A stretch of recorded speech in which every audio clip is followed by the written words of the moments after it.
हमने क्या पढ़ाया था तुम लोग को? लॉग पढ़ाया था ना, लॉग, ठीक है। लॉग में एक ए ये होता है और ये बी होता है। ए क्या, इसको क्या बोलते हैं हम लोग? बेस, ठीक है। जब भी ए, देखो, जब भी बेस में एक स्पेशल नंबर जिसको लोग बोलते हैं ई, ई का वैल्यू होता है तुम्हारा, मैथ में शायद तुमको सर पढ़ाए हो 2.718, एक नंबर है। इसका यूज तुम्हें आगे पता चलेगा, बस खाली फिलहाल नोट कर लो। ई एक स्पेशल नंबर, जैसे पाई, पाई का वैल्यू क्या होता है? 3.14 या फिर 22/7। तो पाई एक क्या है? एक नंबर ही है ना। उसी तरह से ई भी एक तुम्हारा नंबर है, ठीक है। उसका वैल्यू क्या होता है? 2.718, ठीक है। जब भी लॉग का बेस ई हो जाए ना, ऐसा कुछ समझो, देखो लॉग ई 2 ऐसा लिख दिए, तो यहाँ पे बेस कितना हो गया? ई। तब हम लोग इस लॉग को सिंपली क्या लिख देते हैं? ln2। कहीं पे भी ln लिखा हुआ ना, उसका मतलब एक लॉग जिसका बेस क्या है? ई। अब फिर हम लोग इसको बोलते हैं नेचुरल लॉग। क्या बोलते हैं इसको? नेचुरल लॉग, ठीक है, नेचुरल। अच्छा एक चीज और, कोई एक फंक्शन है y बराबर में ln x, ln का क्या मतलब हो गया? Natural log. मतलब इसको कैसे लिखेंगे? एक्चुअली ऐसा लिखा हुआ है, log e with x। Actually ये मतलब है इसका, log विथ बेस e, ठीक है। हम लोग उसको क्या बोलते हैं? ln। तो डायरेक्ट यहां पर मैं x लिख दिया। नहीं आया समझ में? जब भी बेस e हो ना, ये जो log है ना, log विथ बेस e, ऐसा समझो। अगर नहीं समझ में आ रहा है तो log विथ बेस e को हम लोग बोलते हैं ln, जिसको हम लोग क्या पढ़ते हैं? नेचुरल लॉग, ठीक है।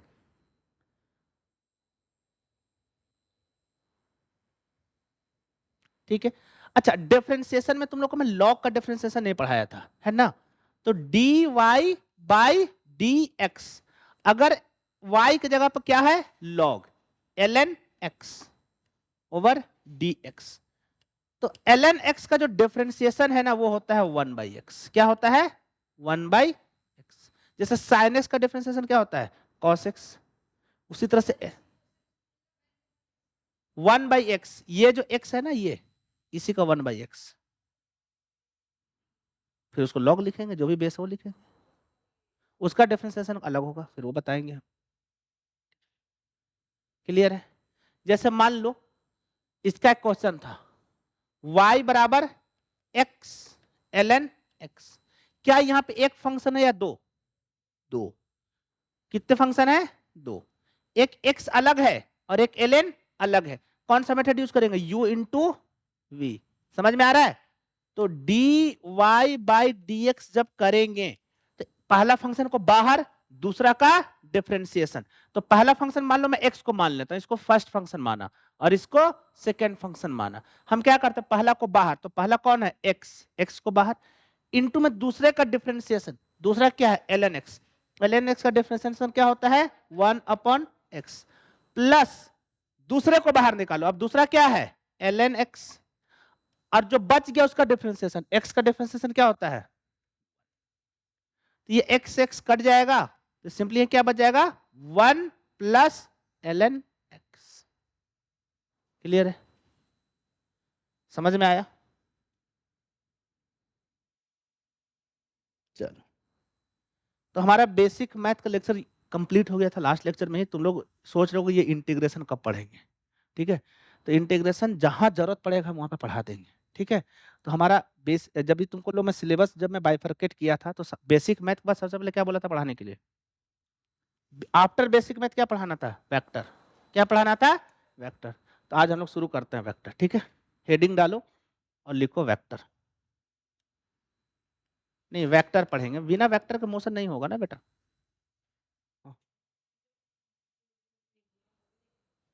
हाँ, 10th की फिजिक्स की वीडियो गई है?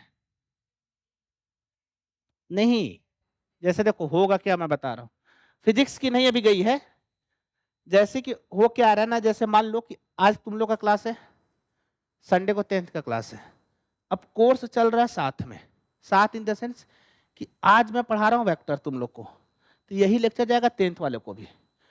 जहां तक पढ़ा दूंगा उसके बाद का पढ़ाऊंगा मैं 10th में, ठीक है, जो कि संडे को होता है मेरा क्लास। तो वो तो तुम लोग क्लास में आओगे नहीं, तो तुम लोग को वो रिकॉर्डिंग मिल जाएगा, तुमको वो देख कर आना है। तो पूरे हफ्ते में ना फिजिक्स का 2 लेक्चर रिलीज होगा, एक जो तुम लाइव आकर अटेंड करते हो और एक जो तुम्हें रिकॉर्डेड मिलेगा संडे को। हाँ अभी तक सेम पढ़ा है, पर अगले से तुमको अब अलग मिलना शुरू हो जाएगा। सेम चीज बायो में भी हो रहा है, ठीक है ना। बायो मैम बताई होंगी तुमको कि जैसे कि कल 10th में पढ़ाया गया था, तो वही लेक्चर तुमको देख कर आना था, उसके बाद आज आगे मैम कंटिन्यू की होंगी, ठीक है। तो वो चीज़ें फॉलो करना है।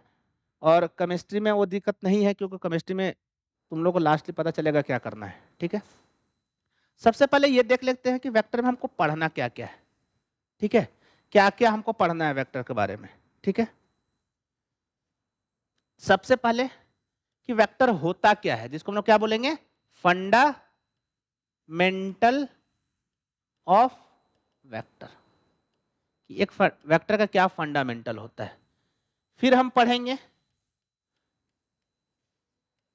Types of vector, fundamental of vector, फिर पढ़ेंगे types of vector. After that हम पढ़ेंगे angle between two vectors. Clear है।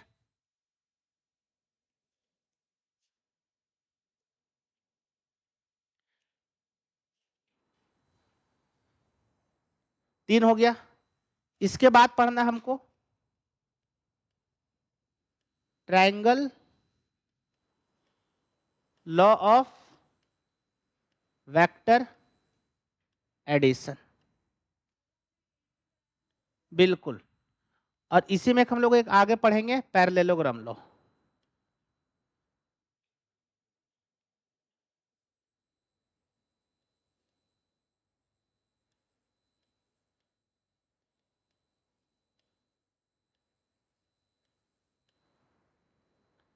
ठीक है।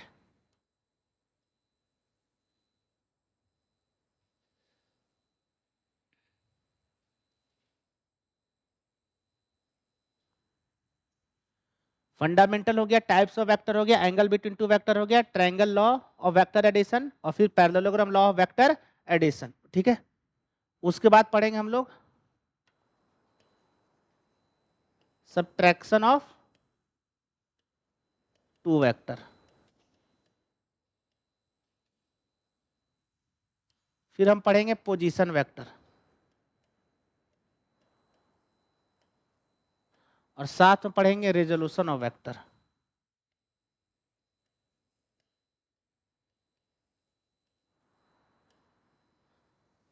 लास्ट टॉपिक होगा हमारा डॉट एंड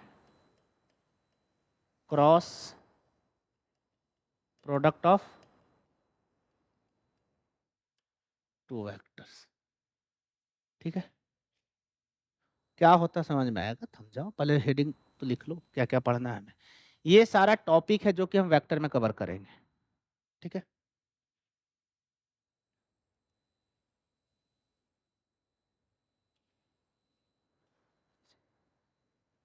अच्छा,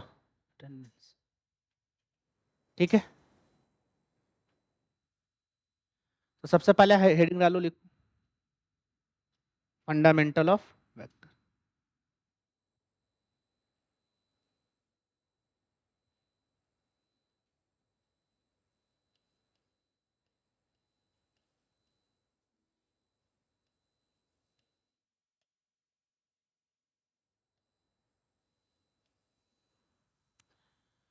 क्लास 9th मोशन चैप्टर में मैं पढ़ा दिया था कि वेक्टर होता क्या है, स्केलर क्वांटिटी क्या होता है और वेक्टर क्वांटिटी क्या होता है।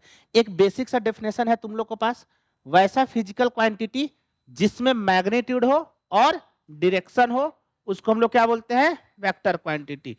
जैसे एग्जांपल के लिए क्या था हमारा, डिस्प्लेसमेंट, फोर्स, वेलोसिटी, ये सारे क्या हमारा वेक्टर क्वांटिटी। स्केलर में क्या था, वैसा फिजिकल क्वांटिटी जिसमें सिर्फ एंड सिर्फ क्या हो, मैग्नीट्यूड, डायरेक्शन नहीं हो, या फिर डायरेक्शन की बात नहीं की जा रही है, उसको हम लोग क्या बोलते हैं, स्केलर क्वांटिटी। नो डाउट तुमने क्लास 9th में इतना पढ़ा, ये सफिशिएंट तुम्हारे लिए सफिशिएंट था, ठीक है। बट वेक्टर का ये एक्चुअल डेफिनेशन नहीं है, ठीक है। एक्चुअल डेफिनेशन क्या है वो लिखो, क्या है ये? एक physical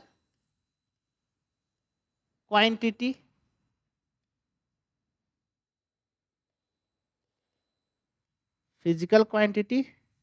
which have magnitude and direction। क्या ये सफिशिएंट कंडीशन है एक वेक्टर? नहीं, ये एक सफिशिएंट कंडीशन नहीं है, ठीक है। सफिशिएंट कंडीशन क्या है? एन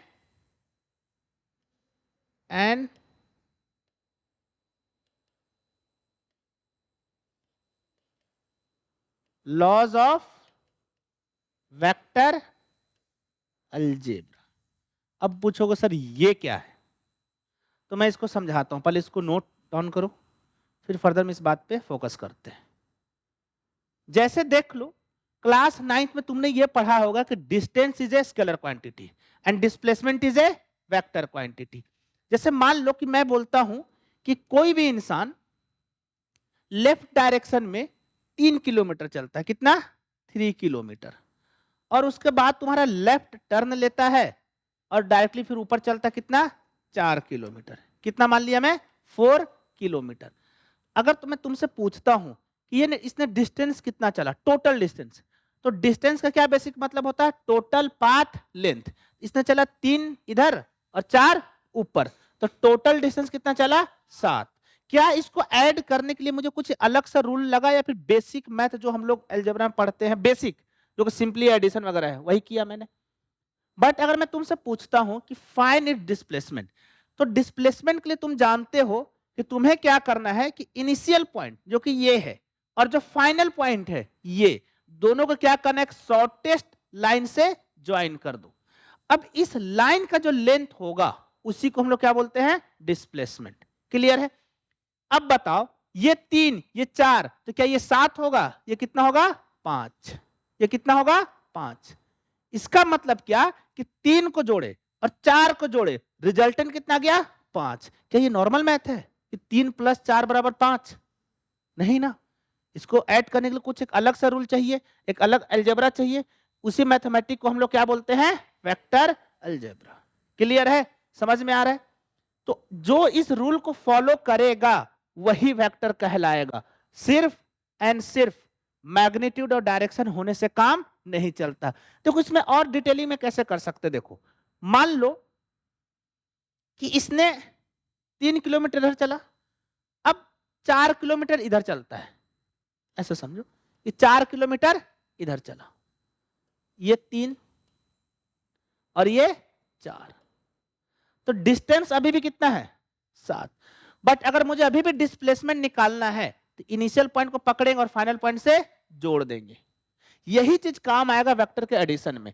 मैं इसको और इसको जोड़कर रिजल्टेंट कौन आ रहा है? ये। और क्या ये ट्रायंगल बन रहा है? इसी को हम लोग बोलते हैं vector law of triangle addition या फिर triangle laws of vector addition. Clear है? वो हम पढ़ेंगे जब देखेंगे। अब मेरा डिस्प्लेसमेंट कौन सा हो जाएगा? ये वाला लेंथ।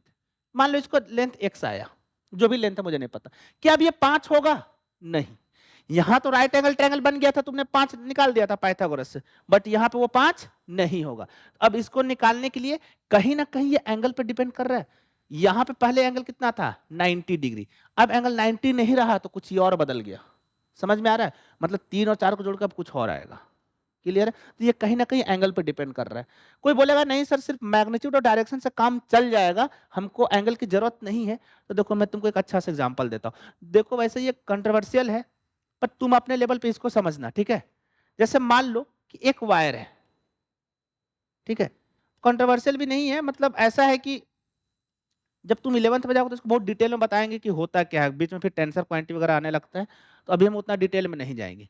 एक वायर में मान लो कि 3 एम्पियर करंट इधर से आ रहा है और 4 एम्पियर करंट इधर से आ रहा है। क्लियर है? अब ये दोनों वायर मिलके एक तीसरा वायर इधर बन गया, इसमें कितना करंट जाएगा? 7 एम्पियर, है ना? सोचो क्या करंट में डायरेक्शन है? एक डायरेक्शन तो है ही। क्या इस करंट वायर में भी डायरेक्शन है? हाँ, करंट है ना, तो करंट में डायरेक्शन है ही।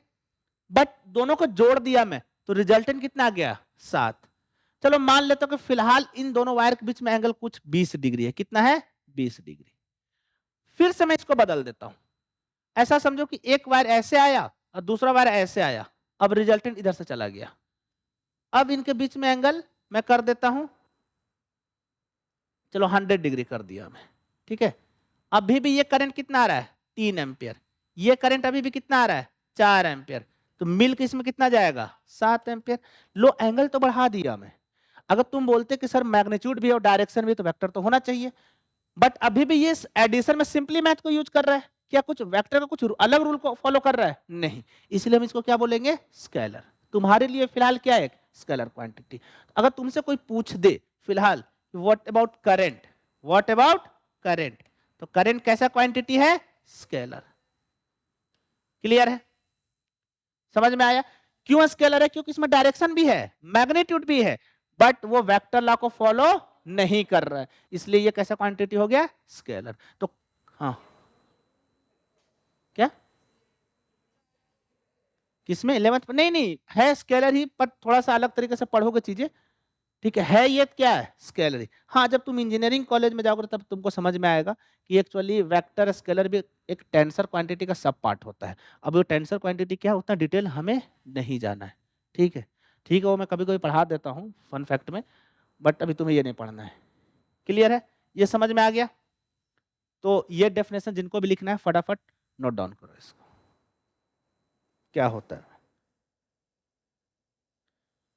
हो गया ये सबका क्लियर? यहां तक कोई डाउट हो तो बताओ। चलो ये तो हो गया, चलो मतलब हो गया वेक्टर का। ज्योमेट्रिकल डेफिनेशन क्या होगा?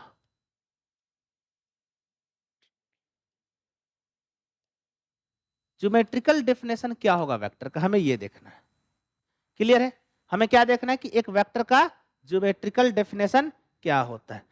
एक डायरेक्टेड लाइन सेगमेंट, ये देख रहे हो ना, इसी को क्या बोलते हैं हम वेक्टर, डायरेक्टेड लाइन सेगमेंट। अच्छा तुम देखो इस लाइन सेगमेंट में इस पॉइंट को क्या बोलते हैं हम लोग इनिशियल पॉइंट। क्या बोलते हैं इनिशियल, या फिर इसको हम लोग बोलते हैं एक नाम और देते हैं टेल। क्या बोलते हैं इसको टेल। और इसको कौन सा नाम दे देंगे हम लोग फाइनल, और एक इसका नाम क्या है हेड। क्लियर है, मान लो ये पॉइंट ए है और ये पॉइंट बी है, तो ये जो वेक्टर बना ना इसको हम लोग ऐसे लिखते हैं ए बी वेक्टर। क्लियर है, समझ में आया कैसे लिखेंगे?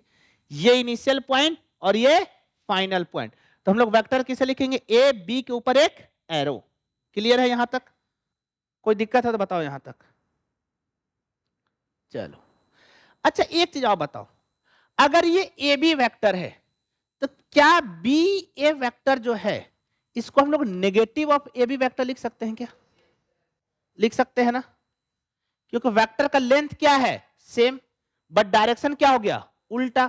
अगर इसको मैंने प्लस माना इधर से क्या हो जाएगा माइनस। ये तो समझाते आ रहा हूं शुरू से मैं कि एक डायरेक्शन को प्लस ले लिए तो अपने आप दूसरा क्या हो जाएगा माइनस।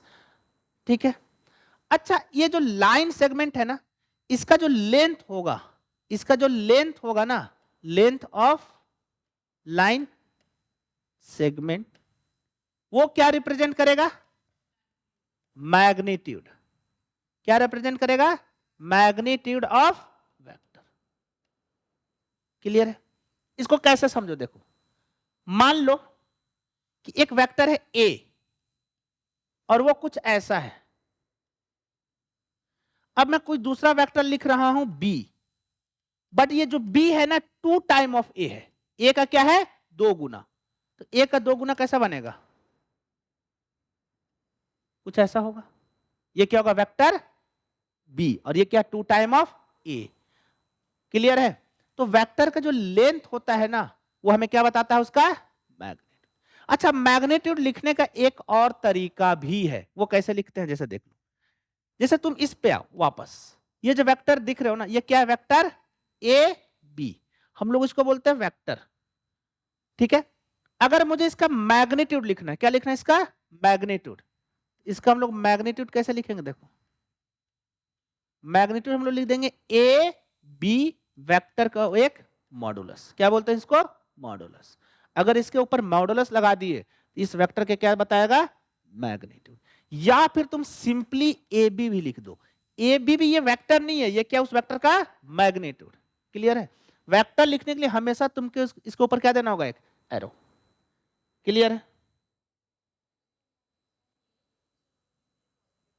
हाँ, इसका मतलब मैग्नीट्यूड हमेशा पॉजिटिव होता है। ये क्या होता है, ऑलवेज पॉजिटिव। कभी भी मैग्नीट्यूड नेगेटिव नहीं होगा। ठीक है? प्लस माइनस और डायरेक्शन बताता है।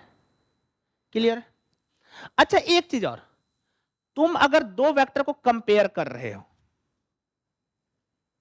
ऐसे देखो कि तुम अगर मान लो दो वेक्टर को कंपेयर कर रहे हो, जैसे मान लो कि एक वेक्टर है ए और ये है वेक्टर बी, तो मान लो मैं थोड़ी देर के लिए बोलता हूं कि ए इज ग्रेटर देन बी, तुम ऐसे नहीं लिख सकते। कभी भी तुम दो वेक्टर को कंपेयर नहीं कर सकते हो। कंपेयर किसको करेंगे, उसके मैग्नीट्यूड को। कभी भी तुम वेक्टर को कंपेयर नहीं कर सकते हो। तो ये जो लिखने का तरीका है ना, वो क्या है, गलत। कैसे कंपेयर कर दोगे, वेक्टर ए का mod is greater than vector B, या फिर simply A is greater than B, क्योंकि ए और बी भी यहां पे क्या रिप्रेजेंट कर रहा है, मॉड को। क्लियर है? कभी भी तुम वेक्टर को कंपेयर नहीं कर सकते हो। यहां तक कोई कंफ्यूजन है तो बताओ।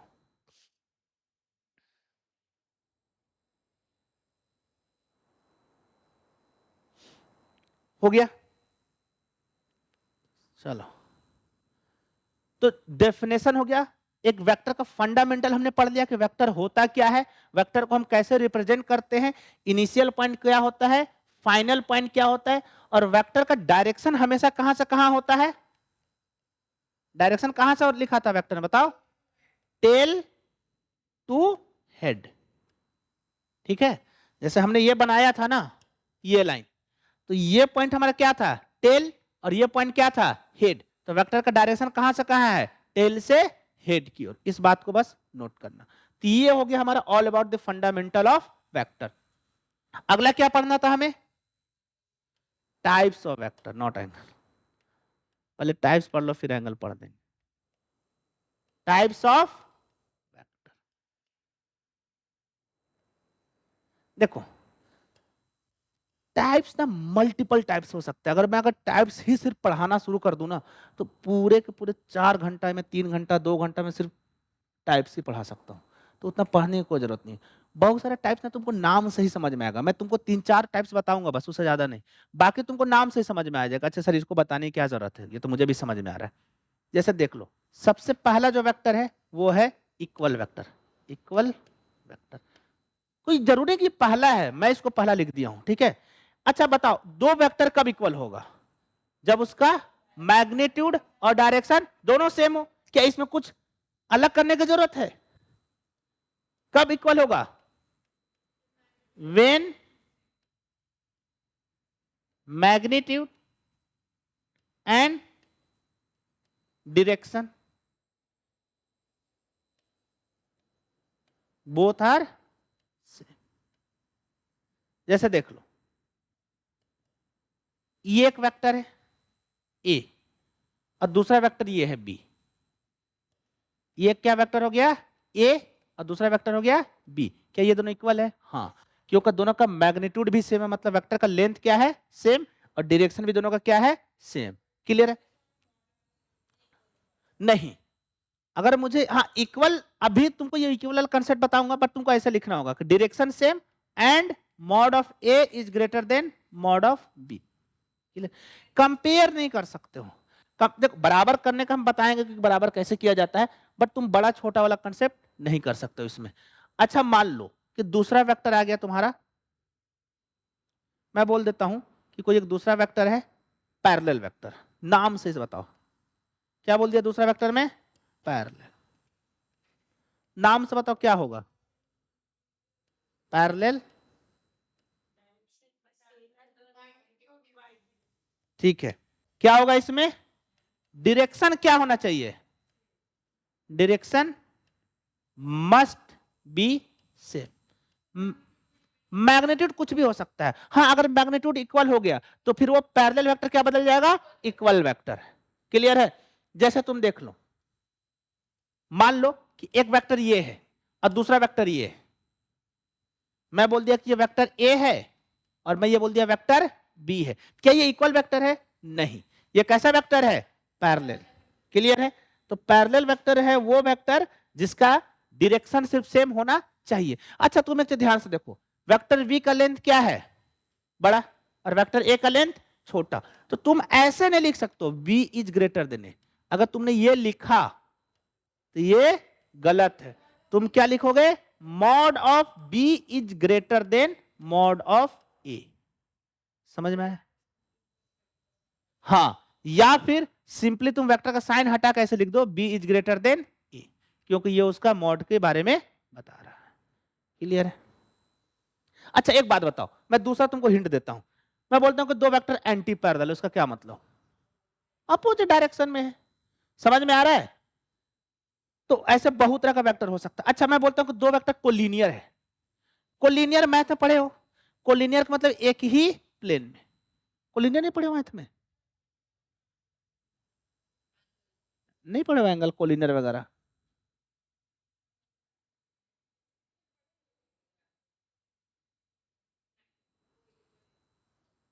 क्या बोलते हैं उसको?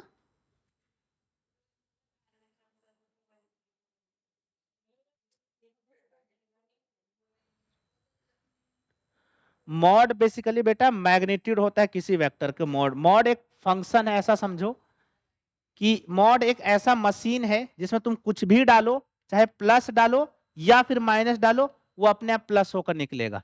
जैसे मान लो कि मुझे निकालना है कि मॉड ऑफ 2, तो ये हो जाएगा 2। हमें निकालना है मॉड ऑफ 3, तो ये हो जाएगा 3। तो मॉड बेसिकली किसी भी फंक्शन के मैग्नीट्यूड के बारे में बताता है। अच्छा मान लो कि मैं तुमको एक बात बोलता हूं कि हमारे पास एक और वेक्टर है और वो वेक्टर है तुम्हारा को इनिशियल वेक्टर। इसका क्या मतलब होगा? सेम।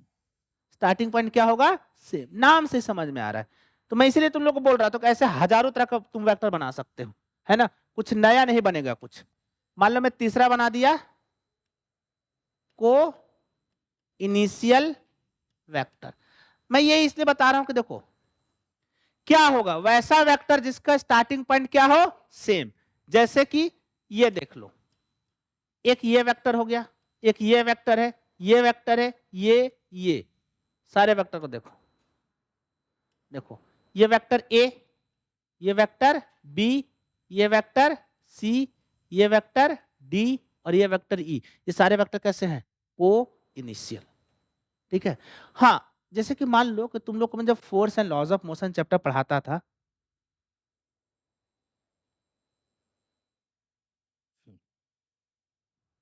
देखो जैसे मैं तुम लोग को ये चैप्टर पढ़ाता था कि एक ब्लॉक है और मान लो इस पे एक फोर्स लग रहा है। क्या लग रहा है? एक नहीं, मल्टीपल फोर्स लग रहा है। एक ये फोर्स लग रहा है, एक ये फोर्स लग रहा है। ये सारे फोर्स कैसे होते हैं? को इनिशियल। कैसे होते हैं? को इनिशियल। सबका स्टार्टिंग पॉइंट क्या होगा? सेम। ठीक है?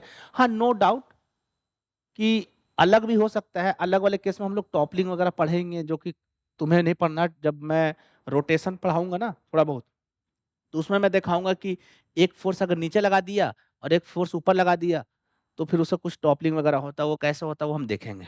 ठीक है? बता दूंगा, बता दूंगा, सब बता दूंगा। ठीक है? देखो किसी ने बोला है को इनिशियल मतलब जो एक दूसरे को, सॉरी को लीनियर का मतलब जो एक दूसरे को ओवरलैप कर जाए।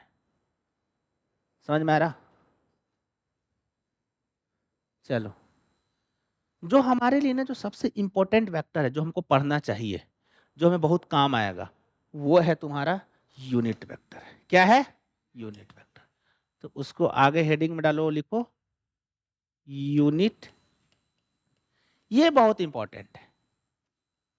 नाम से समझ में आ रहा होगा, यूनिट मतलब क्या? वन। तो वैसा वेक्टर जिसका मैग्नीट्यूड क्या हो? वन। वेक्टर है तो मतलब डायरेक्शन तो होगा ही। ठीक है?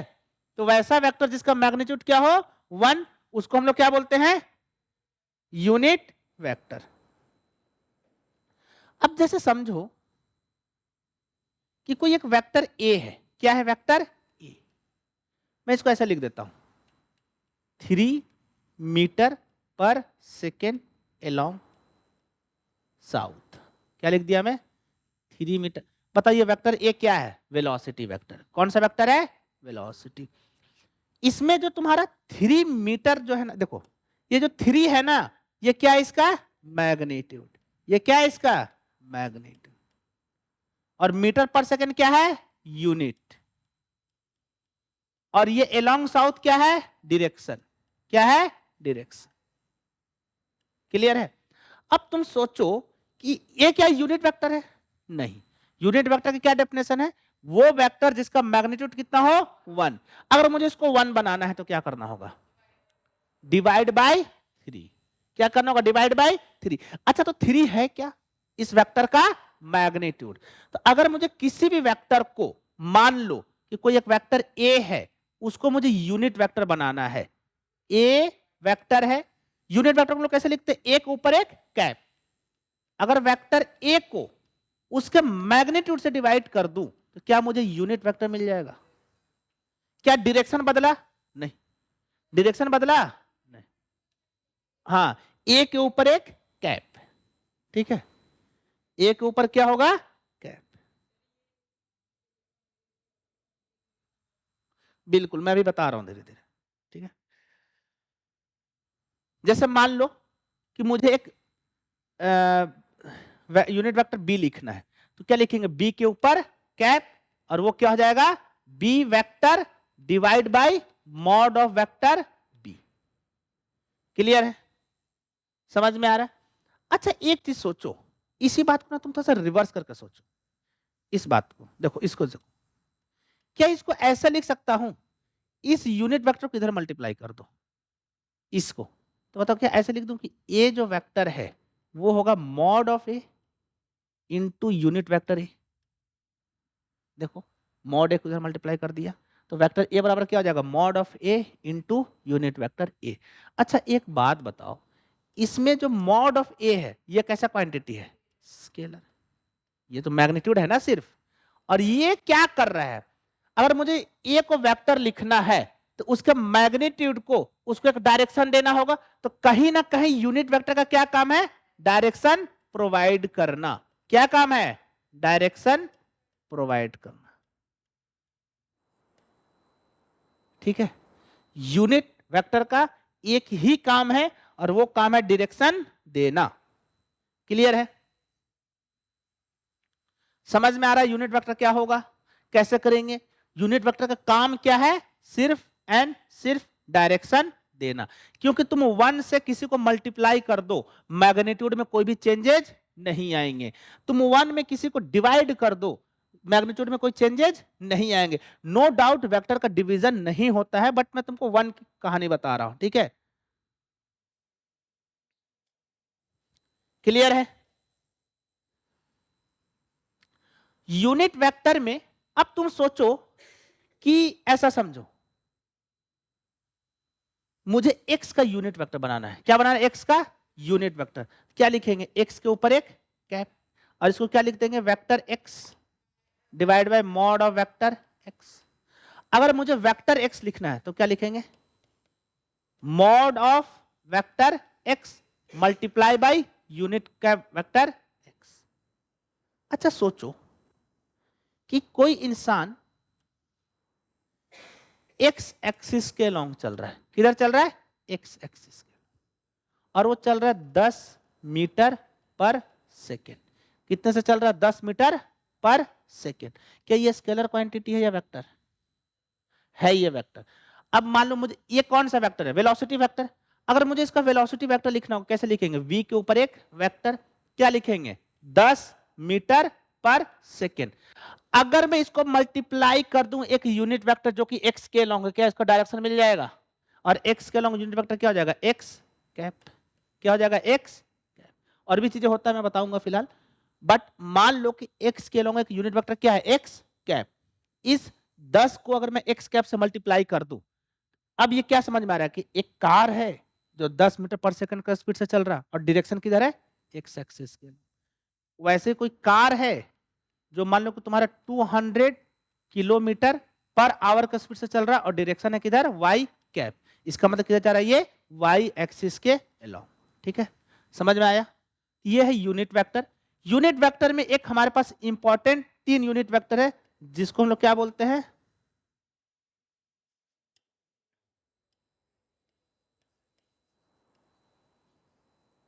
Orthogonal unit vector. तुम लोग सब जानते हो कि ऑर्थोगोनल यूनिट वेक्टर होता क्या है। ऑर्थोगोनल का क्या मतलब होता है? ऑर्थोगोनल वर्ड का क्या मतलब होता है? क्या होता है ऑर्थोगोनल का मतलब? नहीं, ऑर्थोगोनल मैं बोलता हूँ 2 लाइन ऑर्थोगोनल है, इसका मतलब क्या? अच्छे से बैठो। हाँ, 2 लाइन ऑर्थोगोनल है, इसका क्या मतलब होगा? मतलब वो दोनों लाइन परपेंडिकुलर है। क्या है? ऑर्थोगोनल का क्या मतलब होता है? परपेंडिकुलर। तो हमारे पास 3 ऐसे ऑर्थोगोनल वेक्टर होंगे जो आपस में क्या होंगे? परपेंडिकुलर। बताओ क्या होगा? एक्स के लॉन्ग, एक वाई के लॉन्ग और एक जेड के लॉन्ग। तो जो एक्स के एलोंग यूनिट वेक्टर होता है उसको हम लोग डिनोट करते हैं आई कैप, जो वाई के एलोंग होता है उसको जे कैप, और जो जेड के एलोंग होता है उसको के कैप। इन तीनों को ही हम लोग क्या बोलते हैं? ऑर्थोगोनल। ऑर्थोगोनल वेक्टर नहीं, ऑर्थोगोनल यूनिट वेक्टर। वेक्टर नहीं है बेटा, यूनिट वेक्टर। इसका मैग्नीट्यूड भी कितना है? 1। आई कैप का कितना मैग्नीट्यूड? 1। जे कैप का कितना मैग्नीट्यूड? 1। समझ में आ रहा है? ऑर्थोगोनल का मतलब बेसिक से देखो, मतलब मैं बताता हूं, लाओ पेन दो। जैसे ऐसे समझो, 3 ये लाइन है, दिख रहा है? ये क्या तीनों आपस में परपेंडिकुलर है? इसके और इसके बीच में कितना एंगल है? 90। इसके और इसके बीच में कितना एंगल है? इसके और इसके बीच में कितना है? तो क्या ये तीनों लाइन ऑर्थोगोनल आपस में? हाँ। इसी को हम लोग बोलते थे एक्स एक्सिस। तो इसके अलोंग जो यूनिट वेक्टर होगा उसको क्या बोलेंगे? आई कैप, या फिर एक्स के ऊपर डॉट। इसके अलोंग जो वाई एक्सिस है इसको क्या बोलेंगे? जे कैप। और जेड के अलोंग क्या होगा उसको? के कैप। मैं देखो डायरेक्ट एक डायग्राम बना के भी दिखा देता हूं कि कैसे होता है। ठीक है,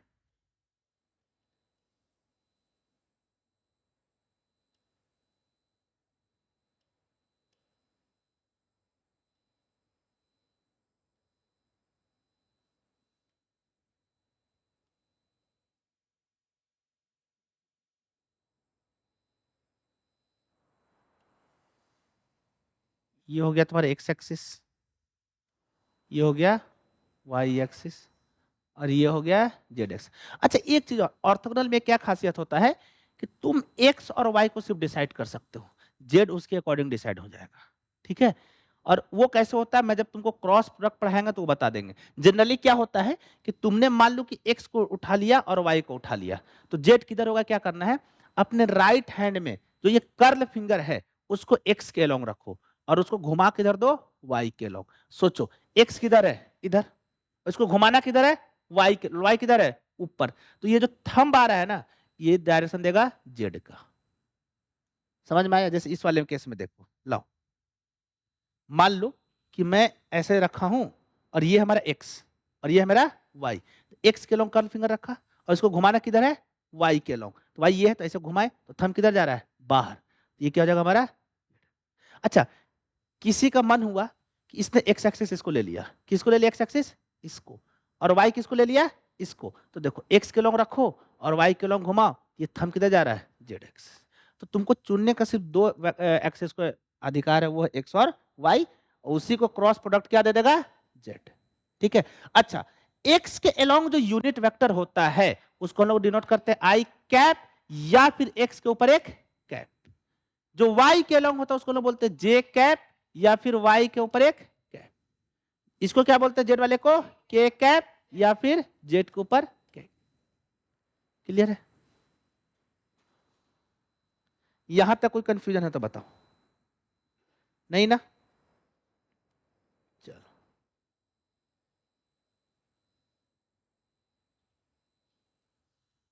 चलो अगर मैं तुमको बोल रहा हूं कि एक वेक्टर लिखो जेड एक्सिस के लॉन्ग जिसका मैग्नीट्यूड है 10, लिखो right a vector of magnitude 10 along Z axis.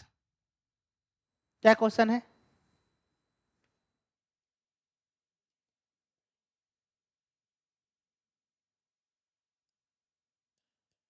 Write a vector of magnitude कितना बताया magnitude? Magnitude 10 along Z, Z बोलो। तो मान लो वेक्टर एक्स है, मान लेता हूं वेक्टर एक्स है, तो क्या हो जाएगा 10 के कैप। अब ये मत बोलो सर आपने यहाँ एक्स लिखा, एक्स ये वेक्टर है, वो एक्स, एक्स का मतलब ये नहीं कि एक्स के अलॉन्ग ही होगा, ये एक्स वाई जेड किसी के अलॉन्ग हो, ये इसका नाम है और ये इसका डायरेक्शन है। क्लियर है? तो कंफ्यूज मत होना। क्या यहाँ पे यूनिट मतलब, हाँ मैंने सिर्फ 10 बोला, अगर अगर मान लो कि अगर स्पीड नहीं है डिस्टेंस है तो मैंने क्या बोला जिसका मैग्नीट्यूड कितना है 10। हाँ अगर 10 मीटर होता तो क्या लिखते 10 मीटर आई कैप, या 10 मीटर पर सेकंड होता, या फिर 10 न्यूटन होता तो क्या लिखते 10 न्यूटन आई कैप। क्लियर है? अच्छा तो उसी तरह से बताओ, write a vector of magnitude minus, जिसका यूनिट क्या है, ऐसा समझो, write a vector of magnitude 5 along minus Y axis, along minus Y axis, write a vector of magnitude 5 along minus Y axis. क्या लिख देंगे? वेक्टर x ऐसा लिख देते हैं, देखो वेक्टर a बराबर -5 j कैप, या फिर -5 y के ऊपर एक कैप, कुछ भी लिख दो। क्लियर है? लिख पा रहे हो? हाँ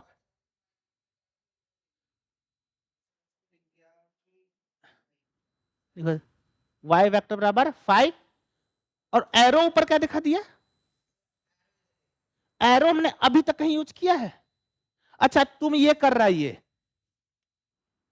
ये एरो, बेटा मैंने अभी तक वेक्टर ऐसे लिखा है क्या? तो जो मैं कर ही नहीं रहा हूं तुम रिसर्च क्यों कर रहे हो? जो मैं कर ही नहीं रहा हूं, अगर मुझे वेक्टर m लिखना है तो m ऐसे नहीं जाएगा, ये ऐसे ही होगा। हाँ माइनस में जा रहा तो माइनस लगा देंगे, मान लो माइनस एक्स एक्सिस में, तो क्या लिख देंगे -5 आई कैप।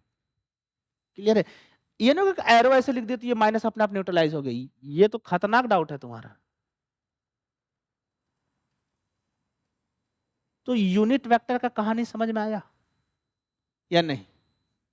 चलो अब मैं बोलता हूं कि ऐसा समझो, कोई एक स्पेस में एक पॉइंट है, क्या है एक स्पेस में एक, जिसका कोऑर्डिनेट क्या है,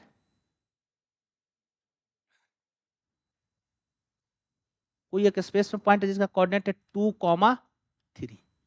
अब ये मीटर हो सकता है या कुछ भी हो सकता है, ठीक है?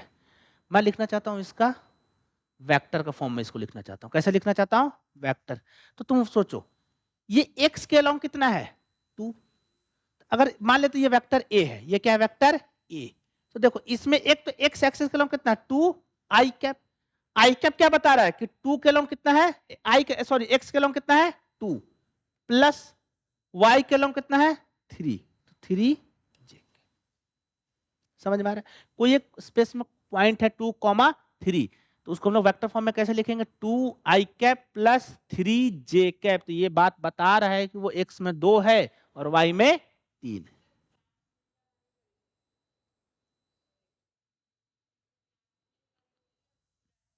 लगाओ, तुम इतना सकता क्यों रहो, लगाओ, तुमको तो डबल कैप लगाना चाहिए। ठीक है? समझ में आ रहा है? अच्छा कोई चलो एक लिखो, a point in space, a point in space having coordinate 3 -4 9, 3 -4 9। अब बताओ इसको वेक्टर फॉर्म में कैसे लिखेगा? 3 आई कैप 3 -4 9। मैं बोलता हूँ एक्स में 3 है, वाई में -4 है और जेड में कितना है 9, तो वेक्टर क्या आ जाएगा 3 आई कैप -4 जे कैप प्लस 9 के कैप। क्लियर है? कैसे लिख देंगे 3 आई कैप -4 जे कैप प्लस 9 के कैप। क्लियर है? तो तुमसे ऐसा कुछ पूछ दे कि बताओ कि एक वेक्टर है एल, वेक्टर है क्या एल, जो कि 3i cap minus 6j cap. कौन सा क्वाड्रेंट में है ये? किसमें है? सारा बोल दो, 4 ही तो बचा है।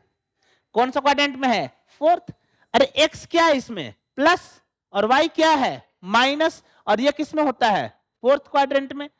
पहला बोल दिए, दूसरा भी बोल दिए, तीसरा ये बोल दिए, चौथा बोल दिए, पांचवा होता तो तुम वो भी बोल देते।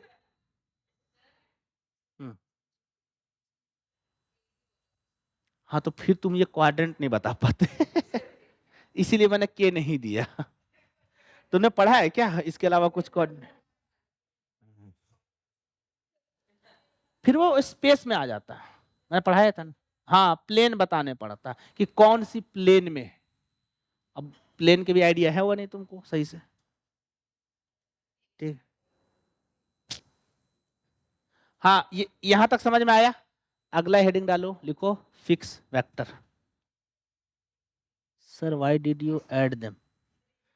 ऐड इसलिए किया हूं ना कि ये बता रहा है बेटा कि 2 में है प्लस वाई में कितना है? 3। इसलिए मैं ऐड किया हूं कि x में 2 है और y में 3 है। और ये ऐड क्यों किया? अभी फिक्स वेक्टर के बाद जब पोजीशन वेक्टर पढ़ाऊंगा तो समझ में आ जाएगा। ठीक है, लिखो फिक्स वेक्टर। हाँ हाँ हाँ, क्या होगा फिक्स वेक्टर? जिसका इनिशियल पॉइंट क्या हो? फिक्स। सिंपल सी बात। हर वो वेक्टर जिसका इनिशियल पॉइंट फिक्स हो। और इसका सबसे बेस्ट एग्जांपल कोई बताएगा? तुमने पढ़ रखा है? नहीं नहीं, मोशन चैप्टर में पढ़ा। चलो हिंट दे देता हूँ। रेफरेंस पॉइंट वेक्टर है। वेक्टर में सोचो।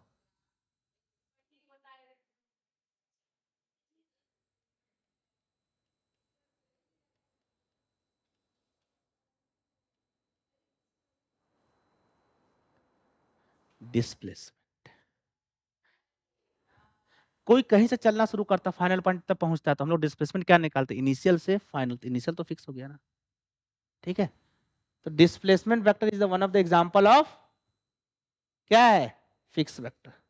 क्लियर है? एक एग्जांपल तो तुम लिखे लो जिसमें हम क्वेश्चन करेंगे। पहला क्या एग्जांपल हो जाएगा? हाँ, डिस्प्लेसमेंट वेक्टर।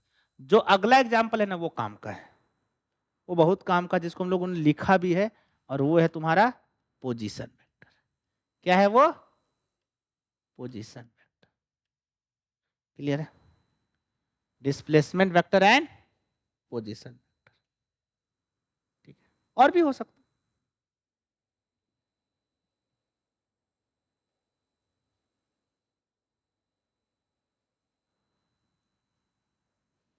हेडिंग डालो, लिखो position vector.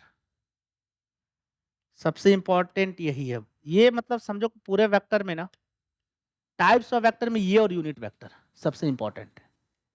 Unit vector, position vector. देखो पोजीशन वेक्टर क्या है मैं बता रहा हूं। ये मान लो वाई एक्सिस, ये तुम्हारा एक्स एक्सिस, और ये तुम्हारा जेड एक्सिस। और तीनों को इंटरसेक्शन पॉइंट को क्या बोलते हैं? ऑरिजिन। वो मतलब लिखते हैं बट बोलते क्या है? ऑरिजिन। ठीक है, मैं बोलता हूं कि कोई भी पॉइंट एक स्पेस में है। कोई भी पॉइंट का एक स्पेस में, मान लो यहाँ पे पी, कोई भी एक पॉइंट पी है स्पेस। अगर एक लाइन सेगमेंट ओ से होते हुए पी तक, ये जो वेक्टर बना, कौन सा वेक्टर बना? O P vector. इसी को क्या बोलते हैं हम लोग? Position vector. क्या बोलते हैं इसको? पोजीशन।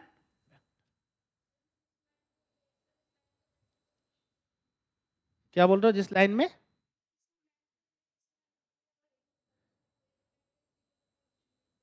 हाँ, अगर एक एक्सिस पे होता तो हाँ।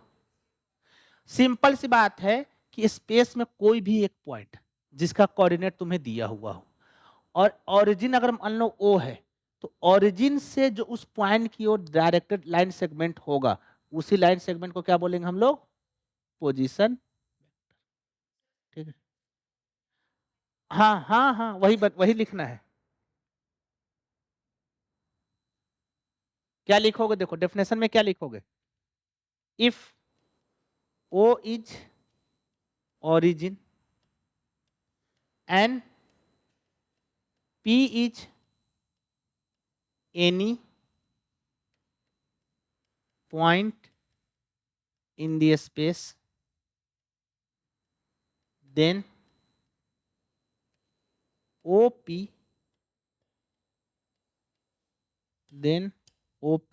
is known as position vector. Then OP is known as position vector. Clear है? समझ में आया यहां तक? अब पोजीशन वेक्टर निकालेंगे कैसे वो मैं बता देता हूं। मान लो इस P पॉइंट का कोऑर्डिनेट है x, y, z। तो ये जो तुम्हारा OP पोजीशन वेक्टर होगा वो क्या हो जाएगा, x i cap plus y j cap plus z k cap. जो अभी तक तुम लिखते आ रहे थे वो क्या लिख रहे थे, पोजीशन वेक्टर। क्लियर है? कोई भी पॉइंट लिखो, a point P, A point P 1, 3, -4, A point P 1, 3, -4 is located in the space, find its position vector,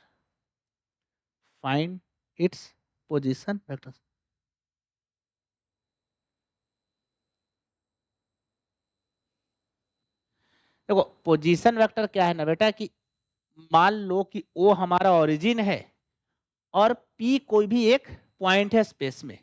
एक डायरेक्टेड लाइन सेगमेंट जो O से चलकर P तक जाए, OP, इसी को हम लोग क्या बोलते हैं, पोजीशन वेक्टर।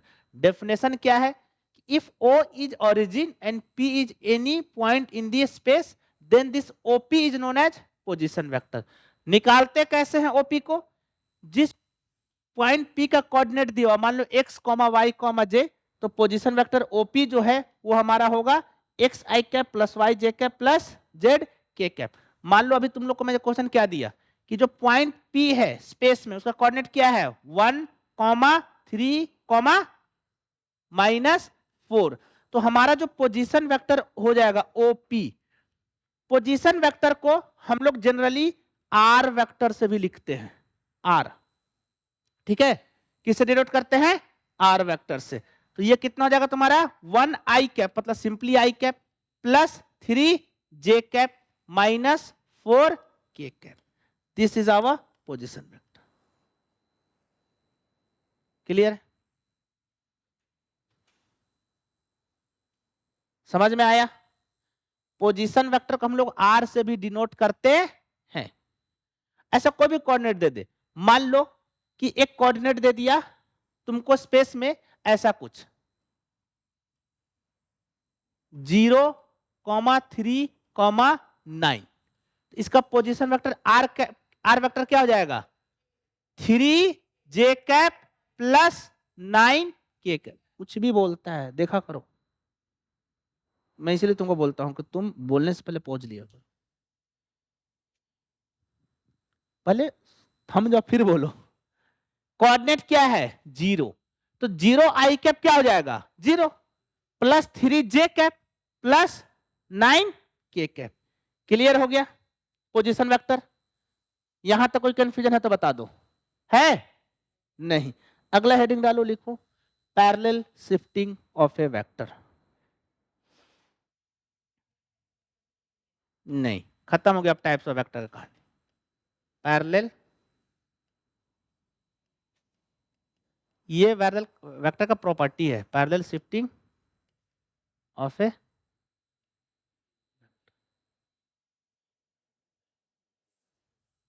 नाम से क्या समझ में आ रहा है कि एक वेक्टर को तुम पैरेलली कहीं पे भी शिफ्ट कर सकते हो, क्योंकि वेक्टर जो क्वांटिटी होता है ना वो तुम्हारा इंडिपेंडेंट एंटिटी होता है। कैसा होता है, independent entity.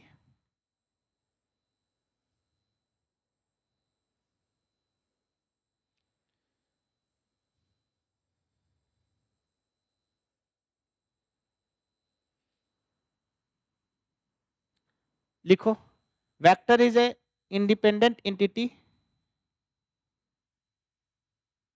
Vector is a independent entity and can be transported anywhere. Vector is a independent entity. Vector is a independent entity and can be transported anywhere in the space. दिमाग में क्या बात रखना है कि उसका डायरेक्शन और magnitude same होना चाहिए हमेशा. Keeping direction and its magnitude same. क्या मतलब हुआ इसका? देखो, मान लो कोई एक ये वेक्टर है, ठीक है, ये कौन सा वेक्टर है? ई. मैं इसको उठाकर, देखो, इस ए वेक्टर को उठाकर कॉपी कर लिया, इसको उठाकर मैं यहां रख सकता हूं. क्लियर है? बस हमें ध्यान क्या देना है कि इसका डायरेक्शन, जैसे यहां पे डायरेक्शन बदल गया हल्का ना, चलो तो ऐसे देख लो, जैसे ये वेक्टर ए है, इसको एज इट इज उठाकर मैं यहां रख सकता हूं, कोई दिक्कत नहीं है. ठीक है, मतलब यहां से उठा के कहीं भी ले आए, बस डायरेक्शन क्या देख, ध्यान का रखना है कि डायरेक्शन और उसका मैग्नीट्यूड सेम हो. जैसे मान लो ये पेन है, ठीक है, इस पेन का डायरेक्शन फिलहाल मान लो ऊपर है और इसका लेंथ कितना है? मान लो 1 मीटर. तो इसको उठा के मैं यहां भी ले जा सकता हूं. बस ध्यान क्या देना है कि इसका डायरेक्शन ऊपर ही होना चाहिए और लेंथ भी सेम होना चाहिए, चेंज नहीं होना चाहिए. ठीक है, हाँ बोलो, समझ में आ रहा है क्या बोल रहा हूं? कि एक वेक्टर को उठाकर मैं, जैसे वापस एग्जांपल के तौर पे देख लो, मान लो कि इसको मैं वेक्टर बना दिया, इसका डायरेक्शन किधर है? फिलहाल एक्स एक्सिस के लाऊं, ठीक है, और इसका लेंथ मान लो 1 मीटर है. थोड़ी देर के लिए समझो, इसको उठा के मैं अगर यहां रख दिया, क्या इसको मैं ट्रांसपोर्ट कर दिया पैरेलली? हाँ. क्या इसका डायरेक्शन बदला? नहीं. क्या इसको मैं कम बेसी कर दिया? नहीं. तो ये और ये दोनों वेक्टर क्या है? सेम. ये वेक्टर का खासियत है. क्लियर है? समझ में आया यहां तक? यही था तुम्हारा पैरेलल शिफ्टिंग ऑफ वेक्टर. अगला हेडिंग डालो, लिखो एंगल बिटवीन टू वेक्टर.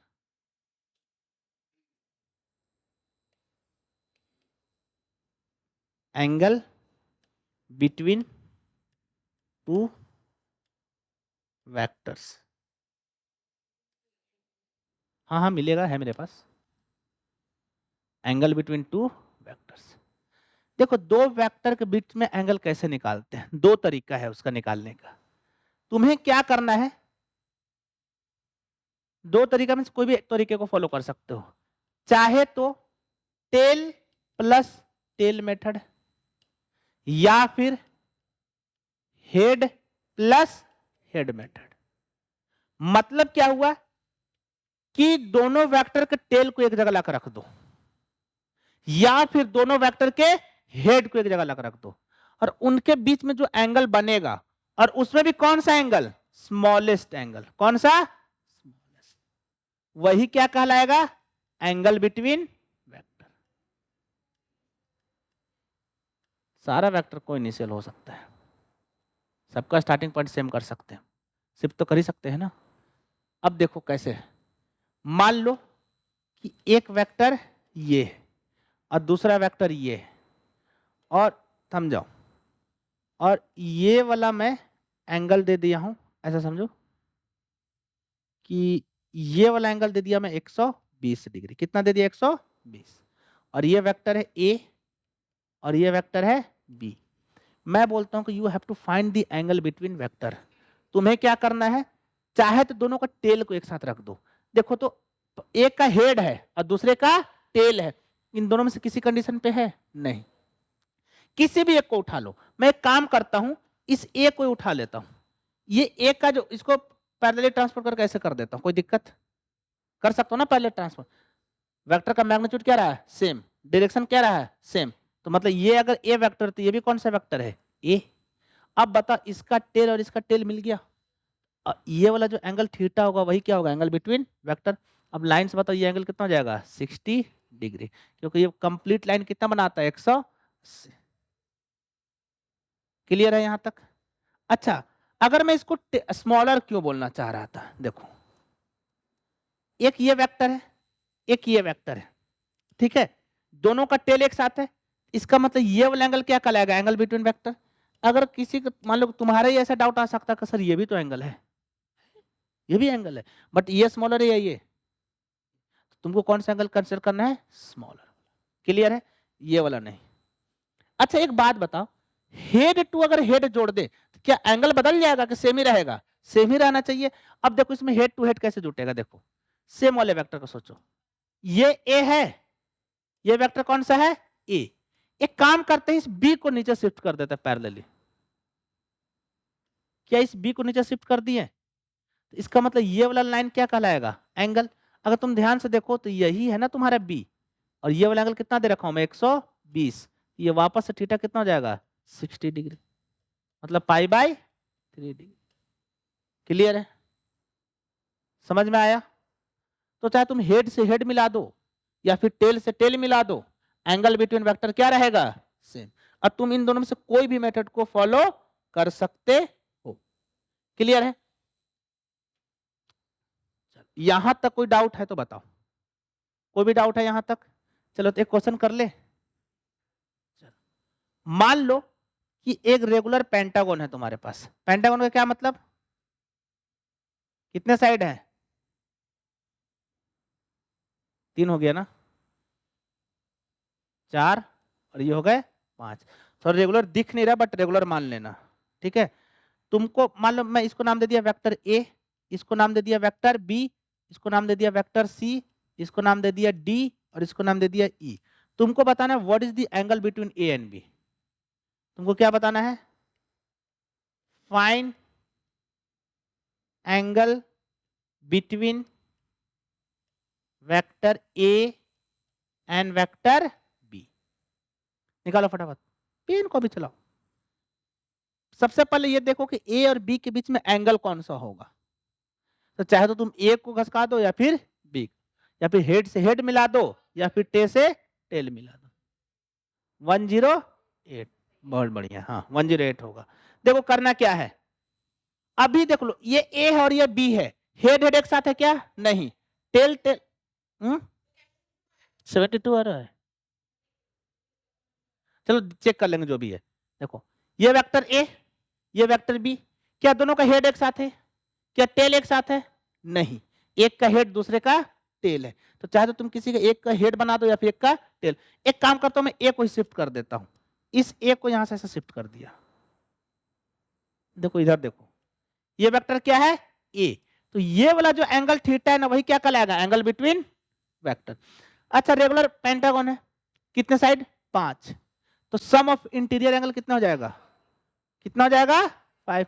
अगर जिसको नहीं पता तो उसका फॉर्मूला होता है n-3 इंटू पाई। चलो पाई का टर्म अभी फिलहाल नहीं लिखता हूं, 180 लिख देता हूं, ठीक है। कितने साइड है, अच्छा n-3 या 2, n-2 होता है, चलो 3 में तो 0 हो जाएगा ट्रायंगल में, ठीक है। n-2, पेंटागन में 5 साइड, 5 माइनस 2 कितना, 3, 3 इंटू 180 कितना, 540। अच्छा 540 में टोटल 5 एंगल है, तो 5 से डिवाइड कर दो, कितना बनेगा, 108। इसका मतलब ये एंगल कितना बना, 108, ये थीटा कितना जगह, 72 डिग्री। समझ में आया तुम्हारा मिस्टेक, गुड, अंकित अग्रवाल सही है तुम्हारा आंसर, 72 होगा। अच्छा विहान है वो, समझ में आया ये, तो ऐसा मैं कुछ भी दे सकता हूं, ठीक है। अच्छा मैं मान लो एक इक्विलेटरल ट्रायंगल बना दिया, ऐसा कंटिन्यू, एक वेक्टर ऐसे फिर एक ऐसे और फिर तीसरा ऐसे, इक्विलेटरल ट्रायंगल। नहीं समझे, देखो वेक्टर ए, वेक्टर बी और वेक्टर सी, ए बी और सी, बता ए और बी में कितना एंगल, ये एंगल होगा ना, कितना होगा 120 डिग्री, क्योंकि ये कितना होता है 60। क्लियर है? यहां तक कोई कंफ्यूजन है तो बताओ। अच्छा विहान, चलो हो गया। अब अगला हेडिंग डालो, क्या बचा बताओ, क्या पढ़ रहे हैं हम लोग? क्या पढ़ना है? Vector addition. इसमें सबसे पहला क्या पढ़ना है हम लोग को? Triangle law of vector addition.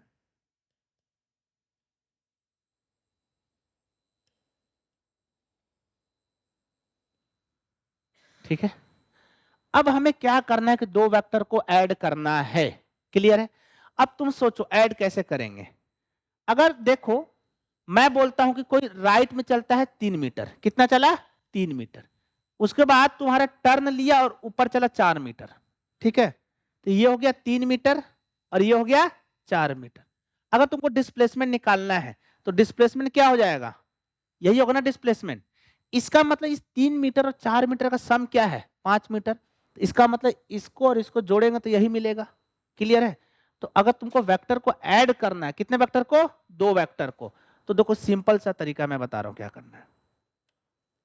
क्या करो, ट्रायंगल लॉ में क्या करना है कि तुमको एक ट्रायंगल बनाना है। हाँ, करना क्या है, हेड ऑफ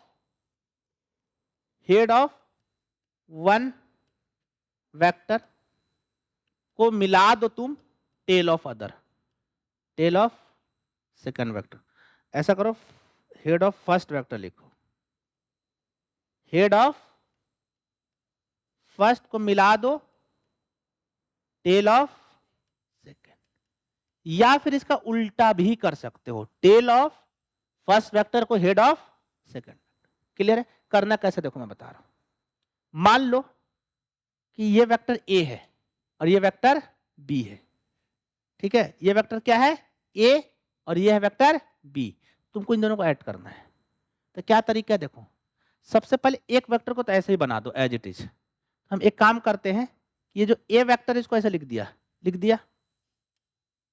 अब मैंने क्या बोला तुमको कि अच्छा ये देखो, ये इसका टेल है, तो ये इसका टेल है, इसके टेल पे क्या करो ना, दूसरे के, सॉरी ये इसका हेड है, ये इसका क्या है? हेड। ये भी इसका क्या है? हेड। तो तुम क्या करो, दूसरे का टेल लाओ और इसके हेड पे रख दो, और पैरेलल ही रखोगे। ठीक है, तो मैं काम करता हूं कि बी वेक्टर को उठाता हूं और ऐसे रख दिया। तो अब बताइए कौन सा वेक्टर है? बी। ठीक है, तो जो तुम्हारा रिजल्टेंट वेक्टर होगा, पहले वाले का टेल से दूसरे वाले के हेड की, रिजल्टेंट वेक्टर क्या होगा? पहले वाले का टेल,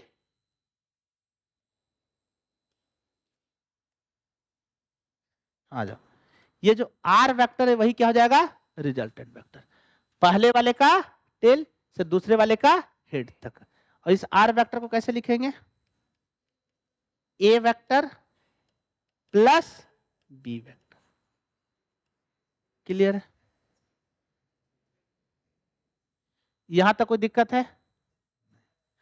अभी मैंने सिर्फ वेक्टर फॉर्म में लिखा है, अब हम मुझे इस वेक्टर का मैग्नीट्यूड निकालना होगा और उसका डायरेक्शन निकालना होगा। तो सबसे पहले हम इस वेक्टर का मैग्नीट्यूड निकालने की कोशिश करते हैं। ट्रायंगल लॉ में जोड़ना कैसे समझ में आ गया, कैसे जोड़ेंगे?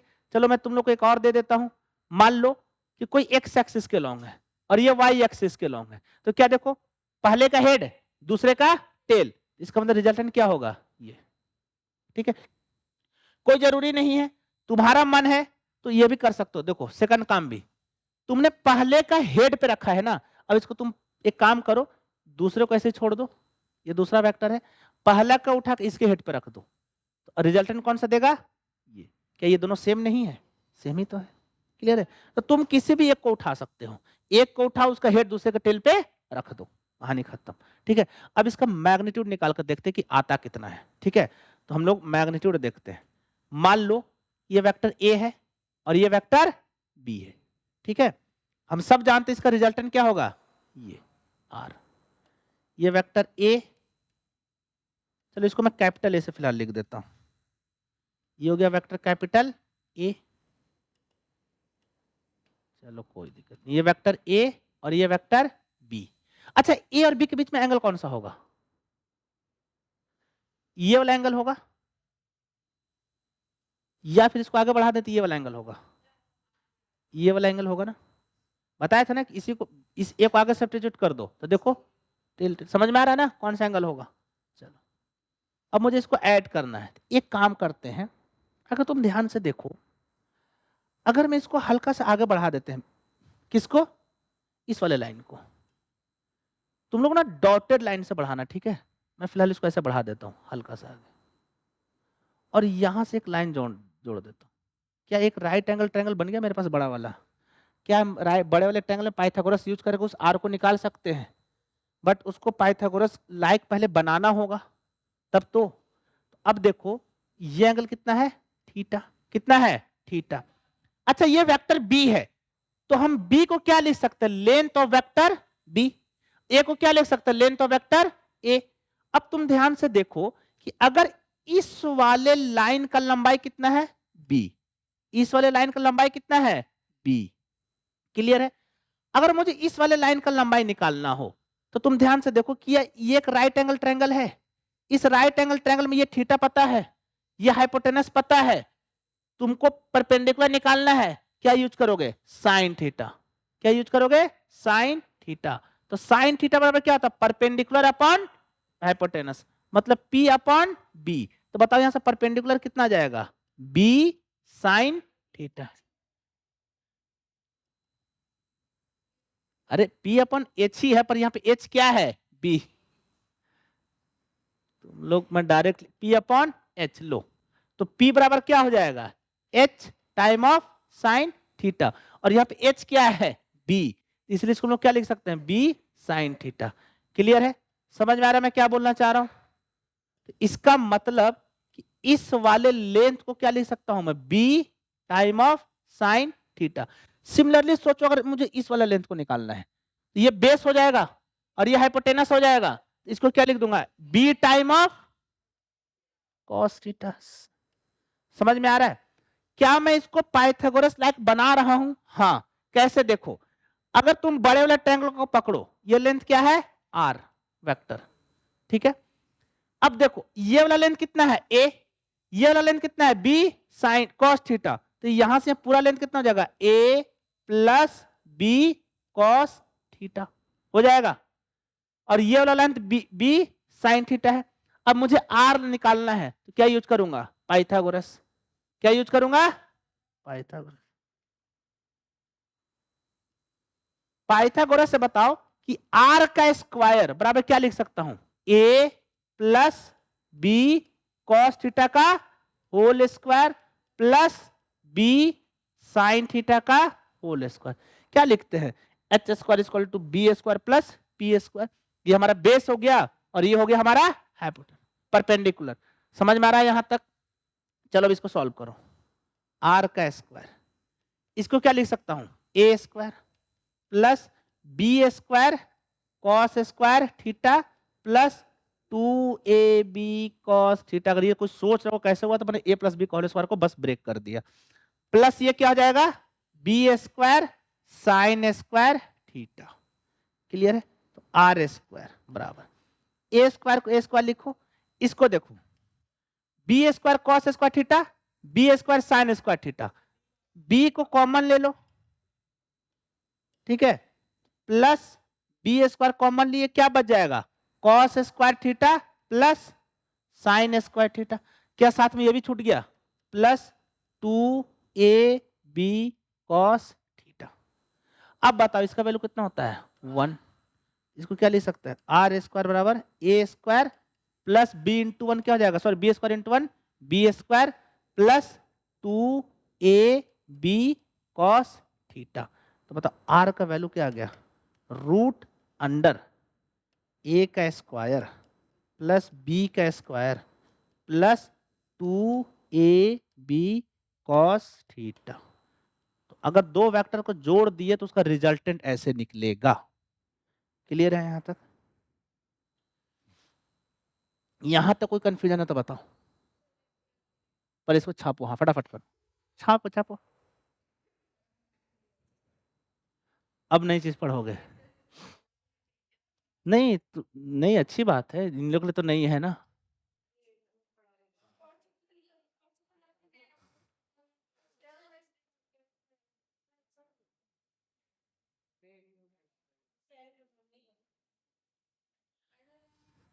नहीं, तुम जो 8 क्लास में पढ़े होगे और जो अब पढ़े हो, दोनों में क्लियरिटी बहुत आ गई होगी। फर्स्ट टाइम कोई भी चीजें पढ़ता है तो बहुत धुंधला जैसा लगता है, जैसे जो अभी इन लोग को लग रहा होगा थोड़ा थोड़ा। है? तुम लोग को आया समझ में? ये पक्का है ना? है? ये वाला एंगल क्यों लिए? देखो, ये वेक्टर ए है, ये वेक्टर बी है। अगर मुझे दो वेक्टर के बीच में एंगल निकालना चाहते, हेड हेड मिला दो या तो टेल टेल मिला दो। एक काम करता है, एक उठा के यहां ले आता हूं, क्या दोनों का टेल मिल गया? तो यही एंगल होगा ना।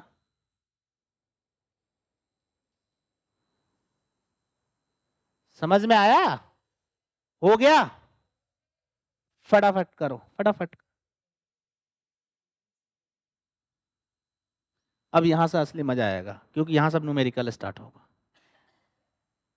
अभी तक बस थ्योरी पढ़ रहे थे। हाँ, इन लोगों को फटाफट लिखने दो।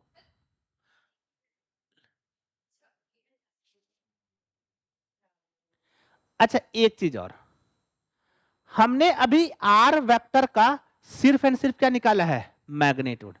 अगर मुझे वेक्टर आर निकालना है तो उसका डायरेक्शन भी निकालना होगा।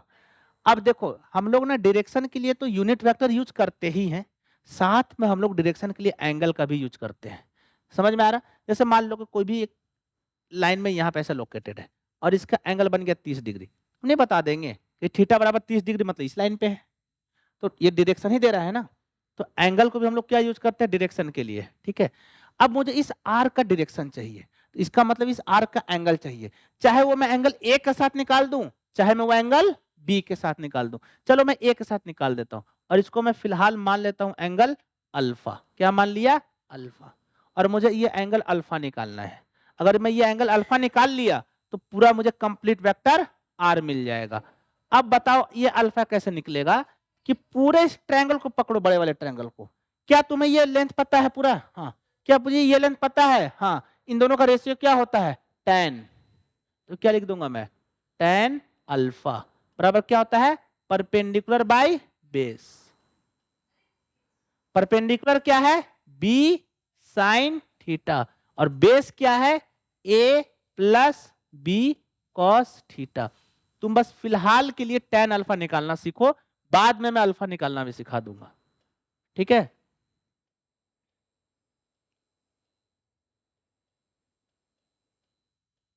अगर मैं ये निकाल लिया, इसका मतलब मैं क्या निकाल दिया? डायरेक्शन। क्लियर है? मैं बताऊंगा कैसे निकाले।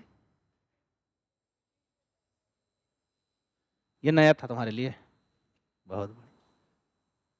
चलो एक क्वेश्चन लिखो। अच्छा, चल मैं क्वेश्चन ही तुमको सिंपल सा क्वेश्चन दे रहा हूं, समझो।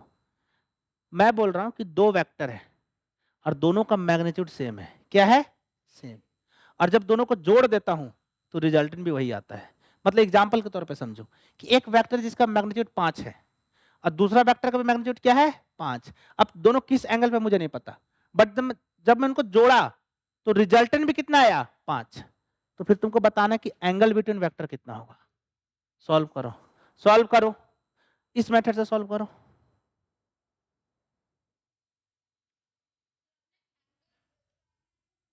हाँ, मैंने एंगल पूछा है, मैं बोला कि दो वेक्टर को जोड़ा, sum of two vector having equal magnitude, जिसका रिजल्टेंट क्या है? Same as individual magnitude.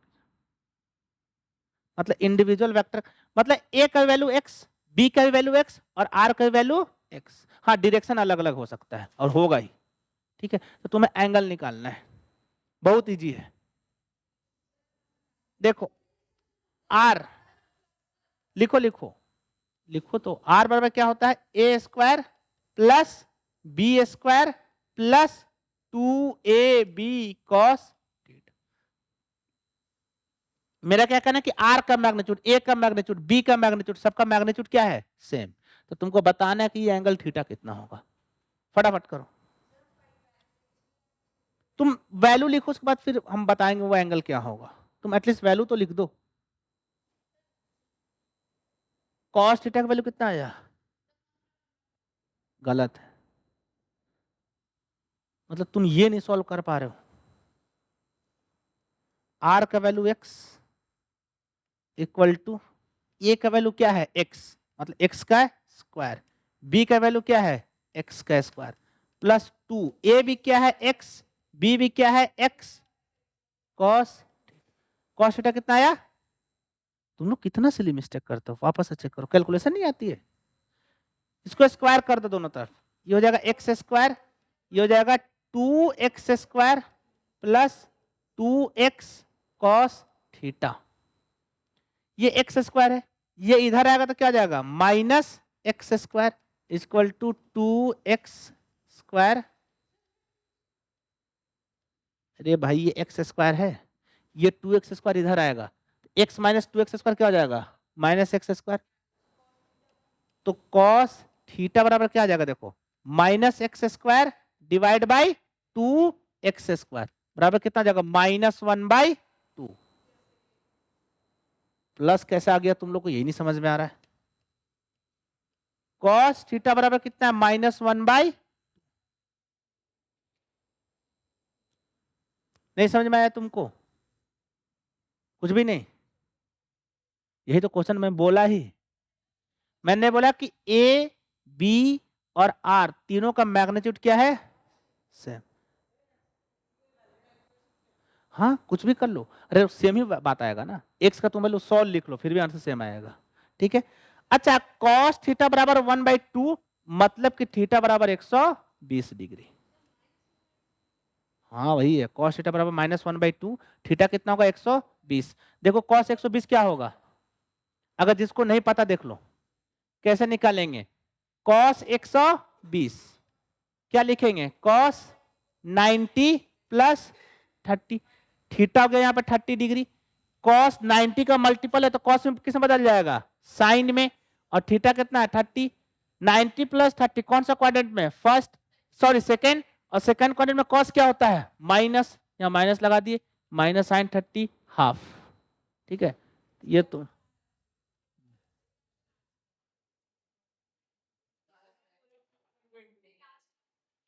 Clear है यहां तक? चलो पंकज क्लास 9th में ट्रिगो बहुत बढ़िया, हाँ समझ में आ रहा है यहां तक। अब इंटरेस्टिंग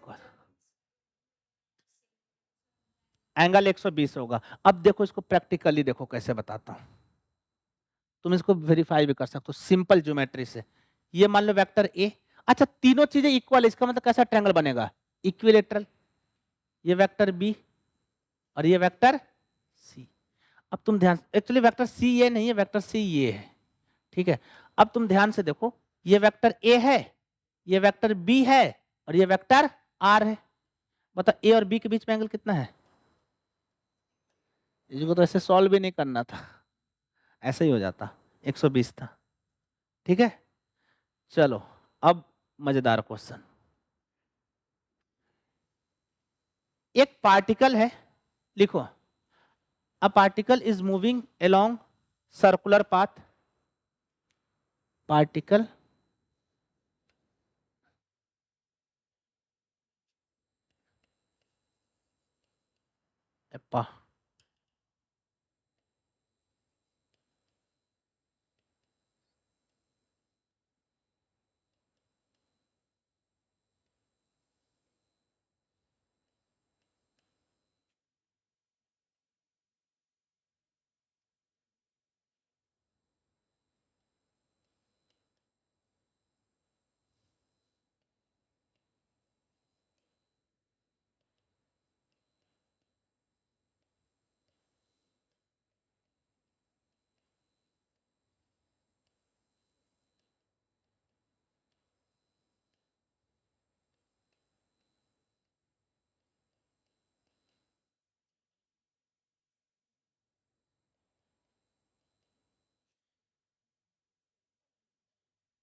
ये पॉइंट है ए और ये पॉइंट है बी और ये वाला एंगल दिया हुआ है 60 डिग्री।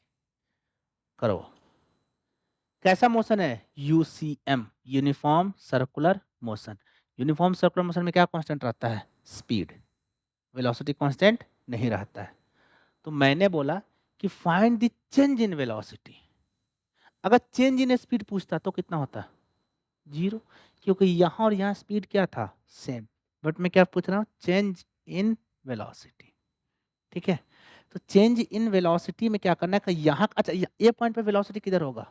वेलोसिटी हमेशा टेंजेंशियल होता है, पढ़ाया था ना मैं। क्या होता है? हमेशा टेंजेंशियल। ए पॉइंट पे वेलोसिटी ये हो गया, बी पॉइंट पे वेलोसिटी ये हो गया। क्या तुम्हें दो वेक्टर मिल गया? इसका भी मैग्नीट्यूड क्या है? v। इसका भी मैग्नीट्यूड क्या है? v। अब दोनों को डिफरेंस निकालना, निकालो, करो। नहीं बनेगा, बन जाए तो अच्छी बात है। चेंज इन वेलोसिटी निकालना है, पढ़ो क्वेश्चन को। अच्छा एक बात बताओ, थमो, इसको मान लेता हूं मैं vector v, final velocity v b। इसको मान लेता हूं इनिशियल वेलोसिटी v a। तुम्हें क्या निकालना है? Change in velocity. Change in velocity delta v vector, वो क्या हो जाएगा? Vector b minus vector a। इसको तुमको क्या करना, देखो इसको कैसे लिखेंगे? Vector b plus minus vector a। मतलब तुमको वेक्टर बी में किसको जोड़ना? माइनस वेक्टर ए को। नहीं समझ में आया? अब देखो कैसे। वेक्टर बी कौन सा है बताओ? ये है ना, तुम्हारा यही है ना वेक्टर बी। ठीक है, जोड़ना किसको है? माइनस ए। अगर ये ए है, ये कौन सा वेक्टर है? ए, तो माइनस ए कौन सा हो जाएगा? ये वाला। इसका मतलब तुम्हें कौन सा जोड़ना है? ये वाला। अब इन दोनों का रिजल्टेंट निकालना है। ये कौन सा वेक्टर हो जाएगा? V b. और ये कौन सा वेक्टर हो गया? Minus v a. अब इन दोनों को जोड़ना है। क्या दोनों का हेड हेड एक साथ है? क्या दोनों का टेल टेल एक साथ है? तो वेक्टर ट्रायंगल में क्या बोला था? एक का हेड दूसरे का टेल। तो किसी एक को उठाओ, किसी भी एक को उठाओ। चलो वेक्टर बी ये रख लेता हूं मैं, और एक उठा के यहां कर देता हूं। कर दिया? इसका मतलब जो इसका रिजल्टेंट होगा कुछ ये होगा, यही होगा, यही होगा ना। चलो अच्छा, एंगल कितना होगा बताओ? 60 कैसे होगा? एंगल में मैंने क्या बोला था? वेक्टर ए और बी के बीच में चाहे तो हेड हेड को मिला दो, चाहे तो टेल टेल को मिला दो। क्या यहाँ टेल टेल मिला हुआ है? ये एंगल कितना है? 120 डिग्री। तो एंगल बिटवीन वेक्टर कितना हो जाएगा? 120। क्लियर है? अब इसका रिजल्टेंट वेक्टर निकालना है। यही हो गया ना रिजल्टेंट वेक्टर आर, हमें यही तो निकालना है। क्या फॉर्मूला लिखेंगे? आर बराबर root under A square plus B square plus 2ab cos theta. हमें आर निकालना है। ए का वैल्यू भी क्या है? V square. बी का वैल्यू क्या है? V square plus 2v into V into cos 120।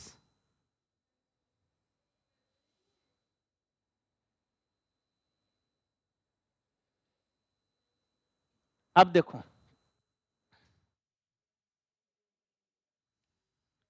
We square क्या हो जाएगा? 2v स्क्वायर हुआ प्लस 2v स्क्वायर, और कॉस 120 क्या होता है? Minus half. ये सिंपली वापस क्या आ जाएगा? 2v square minus v square, मतलब माइनस वी स्क्वायर बराबर। समझे? हाँ बताओ क्या नहीं समझ? चेंज इन वेलोसिटी भी 120 है। नहीं कोई जरूरी नहीं कि सेम रहेगा। नहीं नहीं, चेंज इन, हमने वेलोसिटी नहीं पूछा, हमने पूछा चेंज इन वेलोसिटी। अच्छा मान लो, सोचो, कॉमन सा बुद्धि लगाओ। कोई सर्कल में चल रहा है, इनिशियल वेलोसिटी v इधर है, किधर है? इधर। फाइनली ये यहां पे पहुंच गया, बताओ चेंज इन वेलोसिटी कितना? यहां पे इनिशियल पॉइंट है a और ये b फाइनल पॉइंट है। चेंज इन वेलोसिटी कितना जाएगा? बताओ कितना कुछ? हाँ कितना हो जाएगा? 2b। चेंज इन वेलोसिटी कितना हो गया? 2b। अरे इसमें से इसको माइनस करोगे, ये उल्टा डायरेक्शन में है, v माइनस माइनस वी कितना हो जाएगा 2v। देखो यहाँ चेंज इन वेलोसिटी कितना आ गया 2v। यहाँ तो बाय डिफॉल्ट आ गया v ना, क्योंकि एंगल कितना था 60। अगर मैं एंगल बदल कर कुछ और कर देता तो फिर फॉर्मूला वैल्यू कुछ और आता।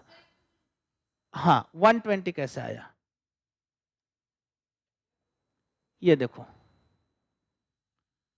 हमें क्या निकालना बेसिकली, वेक्टर ए और किसके किसके बीच में एंगल निकालना है, वेक्टर बी और वेक्टर माइनस ए, यही है ना।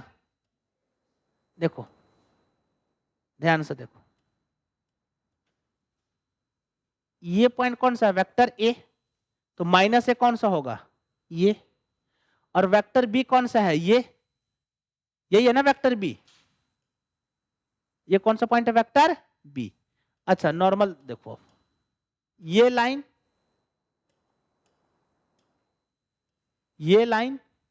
और ये लाइन के बीच में एंगल कितना है 60।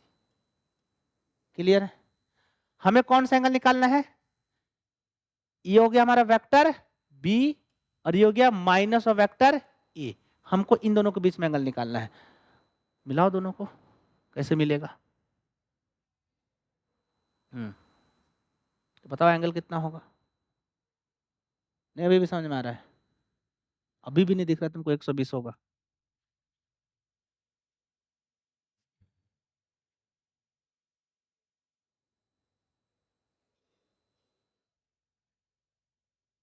ये देखो यही एंगल 120 बनेगा ना, यही एंगल चाहिए ना, एंगल बिटवीन वेक्टर।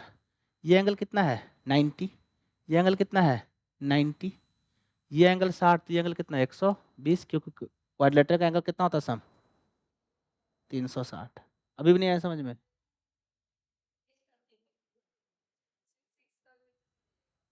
तुमको ये भी डाउट है ये कैसे करोगे, हैं हुला हो जाता कभी कभी sir please explain the solution once again.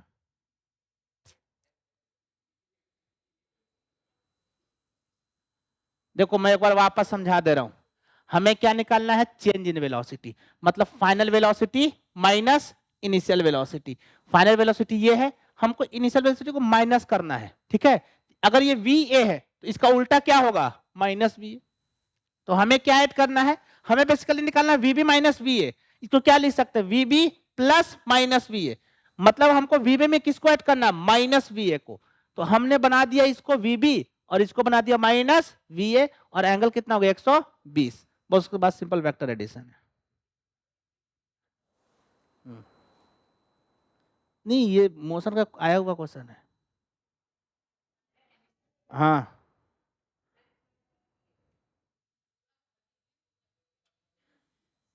Clear है, ये समझ में आया।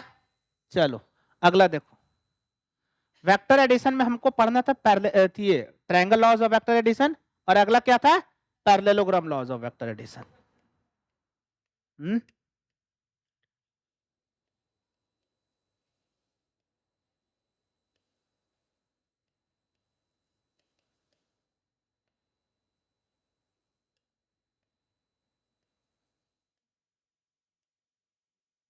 देखो एक बात बताऊं, ये कुछ अलग नहीं है।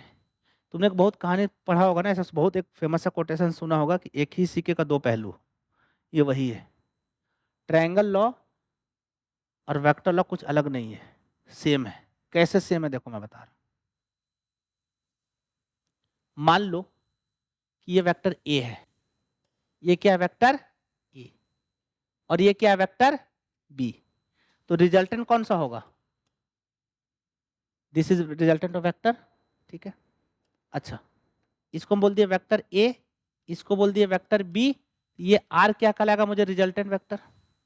अच्छा एक बात बताओ, क्या इस बी को पैरेलली में यहां शिफ्ट कर सकता हूं, कर सकता हूं ना। चलो मैं ग्रीन वाले से शिफ्ट कर देता हूं, क्या ये बी को शिफ्ट कर दिया, पैरेलली है देखो, पैरेलली है। उसी तरह से इस ए को उठा के क्या यहाँ पैरेलली शिफ्ट कर, अच्छा थोड़ा सा दिक्कत हो, और इसी को उठा कैसे शिफ्ट कर सकता हूं, अगर मेरा ये वेक्टर बी है तो ये कौन सा वेक्टर बी, ये ए है तो ये कौन सा वेक्टर ए। क्या ये पैरेललोग्राम बन गया? ये सेम ही चीज है, मैंने क्या बोला? हाँ, दो ट्रायंगल, तुमको अलग ही रिसर्च करना है। अब तुम देखो, बस इस केस में क्या किया मैंने कि एक वेक्टर का टेल दूसरे वेक्टर का टेल से जोड़ दिया। ट्रायंगल में क्या करते थे, एक का टेल दूसरे का हेड, और यहां का क्या किया, दोनों के टेल को जोड़ दिए, और रिजल्टेंट भी कहां से निकला, इसी टेल से, इन्हीं के बीच से। अब एग्जैक्ट मिडिल से नहीं है, बट कहीं से निकलेगा, चाहे तो हल्का इधर होगा चाहे तो इधर होगा। हाँ, अगर दोनों बराबर हुआ तो एग्जैक्ट मिडिल से निकलेगा। क्लियर है? तो यहां पे भी फॉर्मूला वही है, कुछ नया। अगर एंगल जोड़ना है, अच्छा बताओ, यहाँ पे एंगल बिटवीन वेक्टर क्या हो जाएगा, ये थीटा, क्योंकि दोनों का टेल टेल जोड़ दिए, यही हो गया ना थीटा। तो फॉर्मूला तभी भी वही है, आर बराबर क्या हो जाएगा, root under A square plus B square plus 2ab। अरे भाई, रिजल्टेंट तो वही आया ना, ये तो यूनिवर्सल हो गया। अच्छा एक बात बताओ, मैं बी को उठा के यहां रख दिया, क्या रिजल्टेंट कहीं और चला गया? रिजल्टेंट अभी भी वही है, वही है। वेक्टर को मैं कहीं भी शिफ्ट कर सकता हूं, अगर शिफ्ट करने से रिजल्टेंट बदल गया, इसका मतलब कंसेप्ट गलत था कि हम वेक्टर को शिफ्ट कर सकते हैं, कर ही नहीं सकते थे हम। फिर समझ में आ रहा है? अगर मैं इस वेक्टर को उठा के यहां रख दिया और इसे मेरा रिजल्टेंट ही बदल गया, तो इसका मतलब ये उठा कर रखने वाला तरीका ही गलत है। नहीं समझ में आया? क्लियर है यहां तक? फायदा क्या है देखो मैं बता रहा हूं। ट्रायंगल वाले में क्या है ना बेटा, कि तुमको बार बार शिफ्ट उफ्ट करना पड़ेगा। तुम सोचो कि एक ब्लॉक है, ऐसा समझो, एक ब्लॉक को तुमने रख दिया, वो तो तुमको विजुअलाइज करने के लिए पढ़ा दिए, एक ब्लॉक रख दिया, इस पे दो फोर्स, एक फोर्स इधर और दूसरा फोर्स इधर, दोनों का टेल एक साथ है, तो रिजल्टेंट कहां से जाएगा, कहीं ऐसे डायरेक्ट लिख दिए। समझ में आया? हाँ, रिजल्टेंट कहां होगा एग्जैक्ट मुझे नहीं पता, और दोनों के बीच में एंगल कितना है, थीटा। ये वाला तरीका ज्यादा आसान है ट्रायंगल वाले से, और ज्यादातर यही यूज होगा। क्लियर है? फॉर्मूला सेम है। अच्छा ये लो सीट को बांटो, और मैं कुछ प्रैक्टिस करवाता हूँ इसमें। देखो नोट्स में तुम लोग को दूंगा, पर पहले अपना नोट्स खुद लिखा करो। ये तुमको मिल गया है ये? अच्छा ये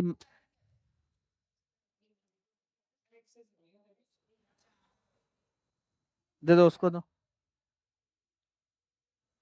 हाँ चलो इधर देखो, चलो इधर देखो। हाँ हाँ, solve question number 4, question number 4 को सॉल्व करो। जो भी बच्चे ऑनलाइन देख रहे हैं, मैं आपको असाइनमेंट भेज दिया हूं मैं, वर्कशीट, उसमें क्वेश्चन नंबर 4 को सॉल्व कीजिए।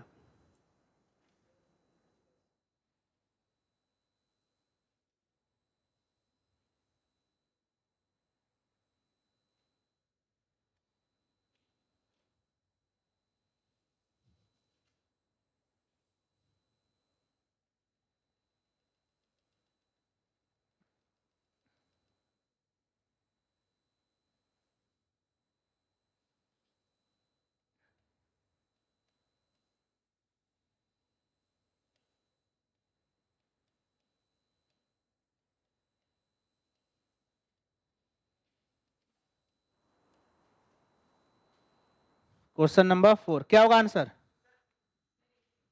एक सिंपल फॉर्मूला है, square b square plus 2ab cos theta, theta दिया हुआ 60। हाँ तो रूट में तो ही है सारा ऑप्शन।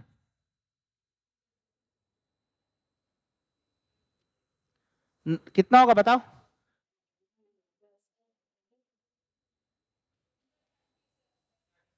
37 होगा ना, ऑप्शन बी होगा।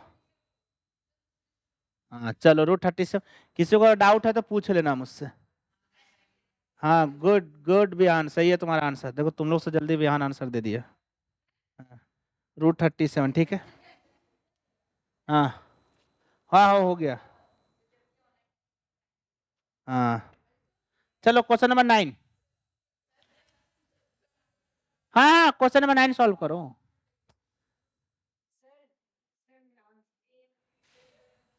हाँ इधर देखो। हाँ हाँ अरे देखो मैं बता रहा हूँ, करने से पहले इधर देखो पहले एक बार। तुम कोई पोजीशन वेक्टर आर लिखते थे ना, इधर देखो, करने से पहले इधर देख लो।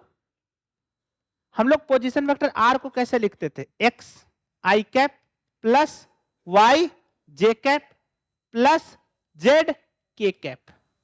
क्लियर है? हाँ इधर देखो, सॉरी रुक जाओ इधर देखो, आता है अच्छी बात है, फिर भी इधर देखो। आर बराबर नहीं पहले इधर देखो, उसके बाद 9 सॉल्व करना।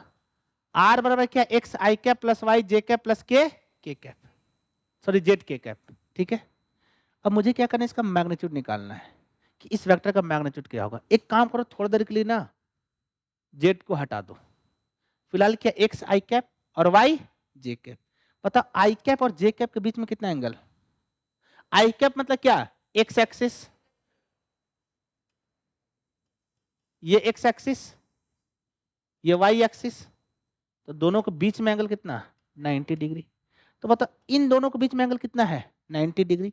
अगर मैं इसको ऐड करना स्टार्ट करूं तो क्या हो जाएगा? इसका स्क्वायर प्लस इसका square plus 2 time of x y into cos 90। क्या लिखूंगा?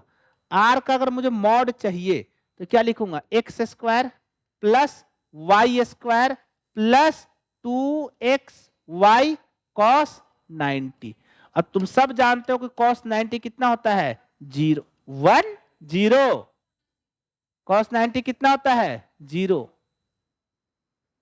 कॉस 90 ये क्या है बेटा? X i cap Y j cap. I cap का मतलब क्या? X axis. जे कैप का मतलब क्या? Y axis. तो बताओ एक्स और वाई में कितना एंगल होता है? क्लियर है? ये पार्ट 0 हो गया, तो सिंपली रिजल्टेंट को क्या लिख सकते हैं? X square plus y square. तो अगर कभी भी एक वेक्टर दिया वो ऑर्थोगोनल है, ऑर्थोगोनल क्या मतलब? उनके आपस के बीच में एंगल कितना है? 90। तो रिजल्टेंट जो होगा वो कैसे होगा? सिंपली उसके कोएफिशिएंट को स्क्वायर करके रूट कर दो। ठीक है, तो जैसे मान लो कि कोई भी एक पोजीशन वेक्टर आर दिया हुआ है, आर बराबर दिया हुआ x i cap plus y j cap plus z k cap. तो इसका जो मॉड होगा ना वो होगा तुम्हारा root under x square plus y square plus z square. मैं तुम लोग इधर देखने के लिए बोल रहा हूं, तुम लोग सॉल्व कर रहे हो। चलो जैसे मैं एक एग्जांपल के तौर पे देखो, एक एग्जांपल करवाता हूं इस पे।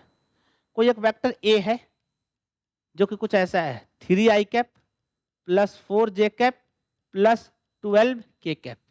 बताओ इसका वेक्टर ए का मैग्नीट्यूड कितना होगा? वेक्टर ए का magnitude, magnitude of vector A mod of A क्या हो जाएगा? रूट अंडर 3 का स्क्वायर प्लस 4 का स्क्वायर प्लस 12 का स्क्वायर, और ये कितना होता है? 13।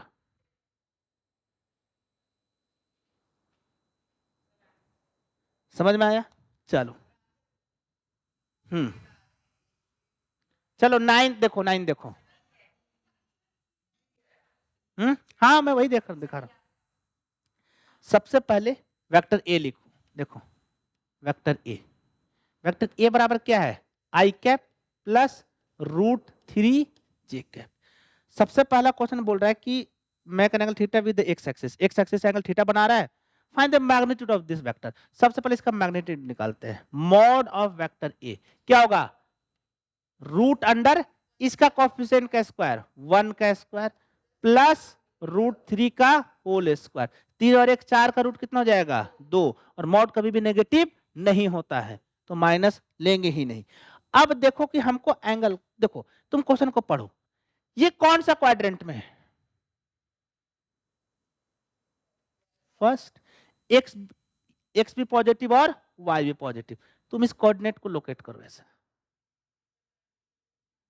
देखो उससे ही आंसर आएगा। ये पॉइंट P जिसका कितना कोऑर्डिनेट 1 कॉमा रूट 3, एक्स में कितना है? 1, वाई में कितना है? रूट 3। और जो हमारा वेक्टर ए है यही है ना हमारा वेक्टर ए। अब बताओ क्वेश्चन में बोल रहा है कि this vector A make an angle theta with x axis, x axis से थीटा यही तो बना रहा है।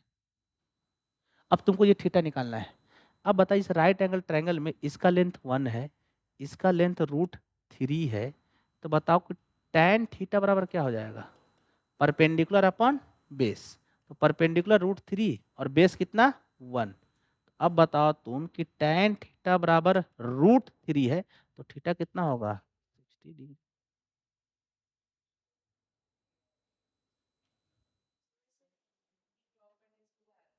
हाँ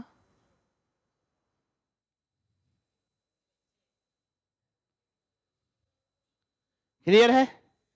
क्वेश्चन नंबर 10 फटाफट। कौन सा क्वाड्रेंट, सेकेंड क्वाड्रेंट, क्योंकि एक्स क्या है इसमें नेगेटिव। ठीक है चलो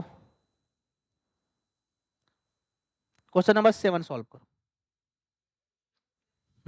suppose A vector A is a vector of magnitude 4.5 unit. Solve करो, सॉल्व करो। सबसे पहले इसको ड्रॉ करो। मैंने हमेशा फिजिक्स में क्या बोला है कि जो भी चीजें तुम्हें दिया हुआ है उसको ड्रॉ करो। क्वेश्चन नंबर कितना था ये 9, वर्कबुक का वर्कशीट का था ना ये वर्कशीट। अब कितना करना क्वेश्चन नंबर 7 कहा वर्कशीट। क्वेश्चन नंबर 7 देखो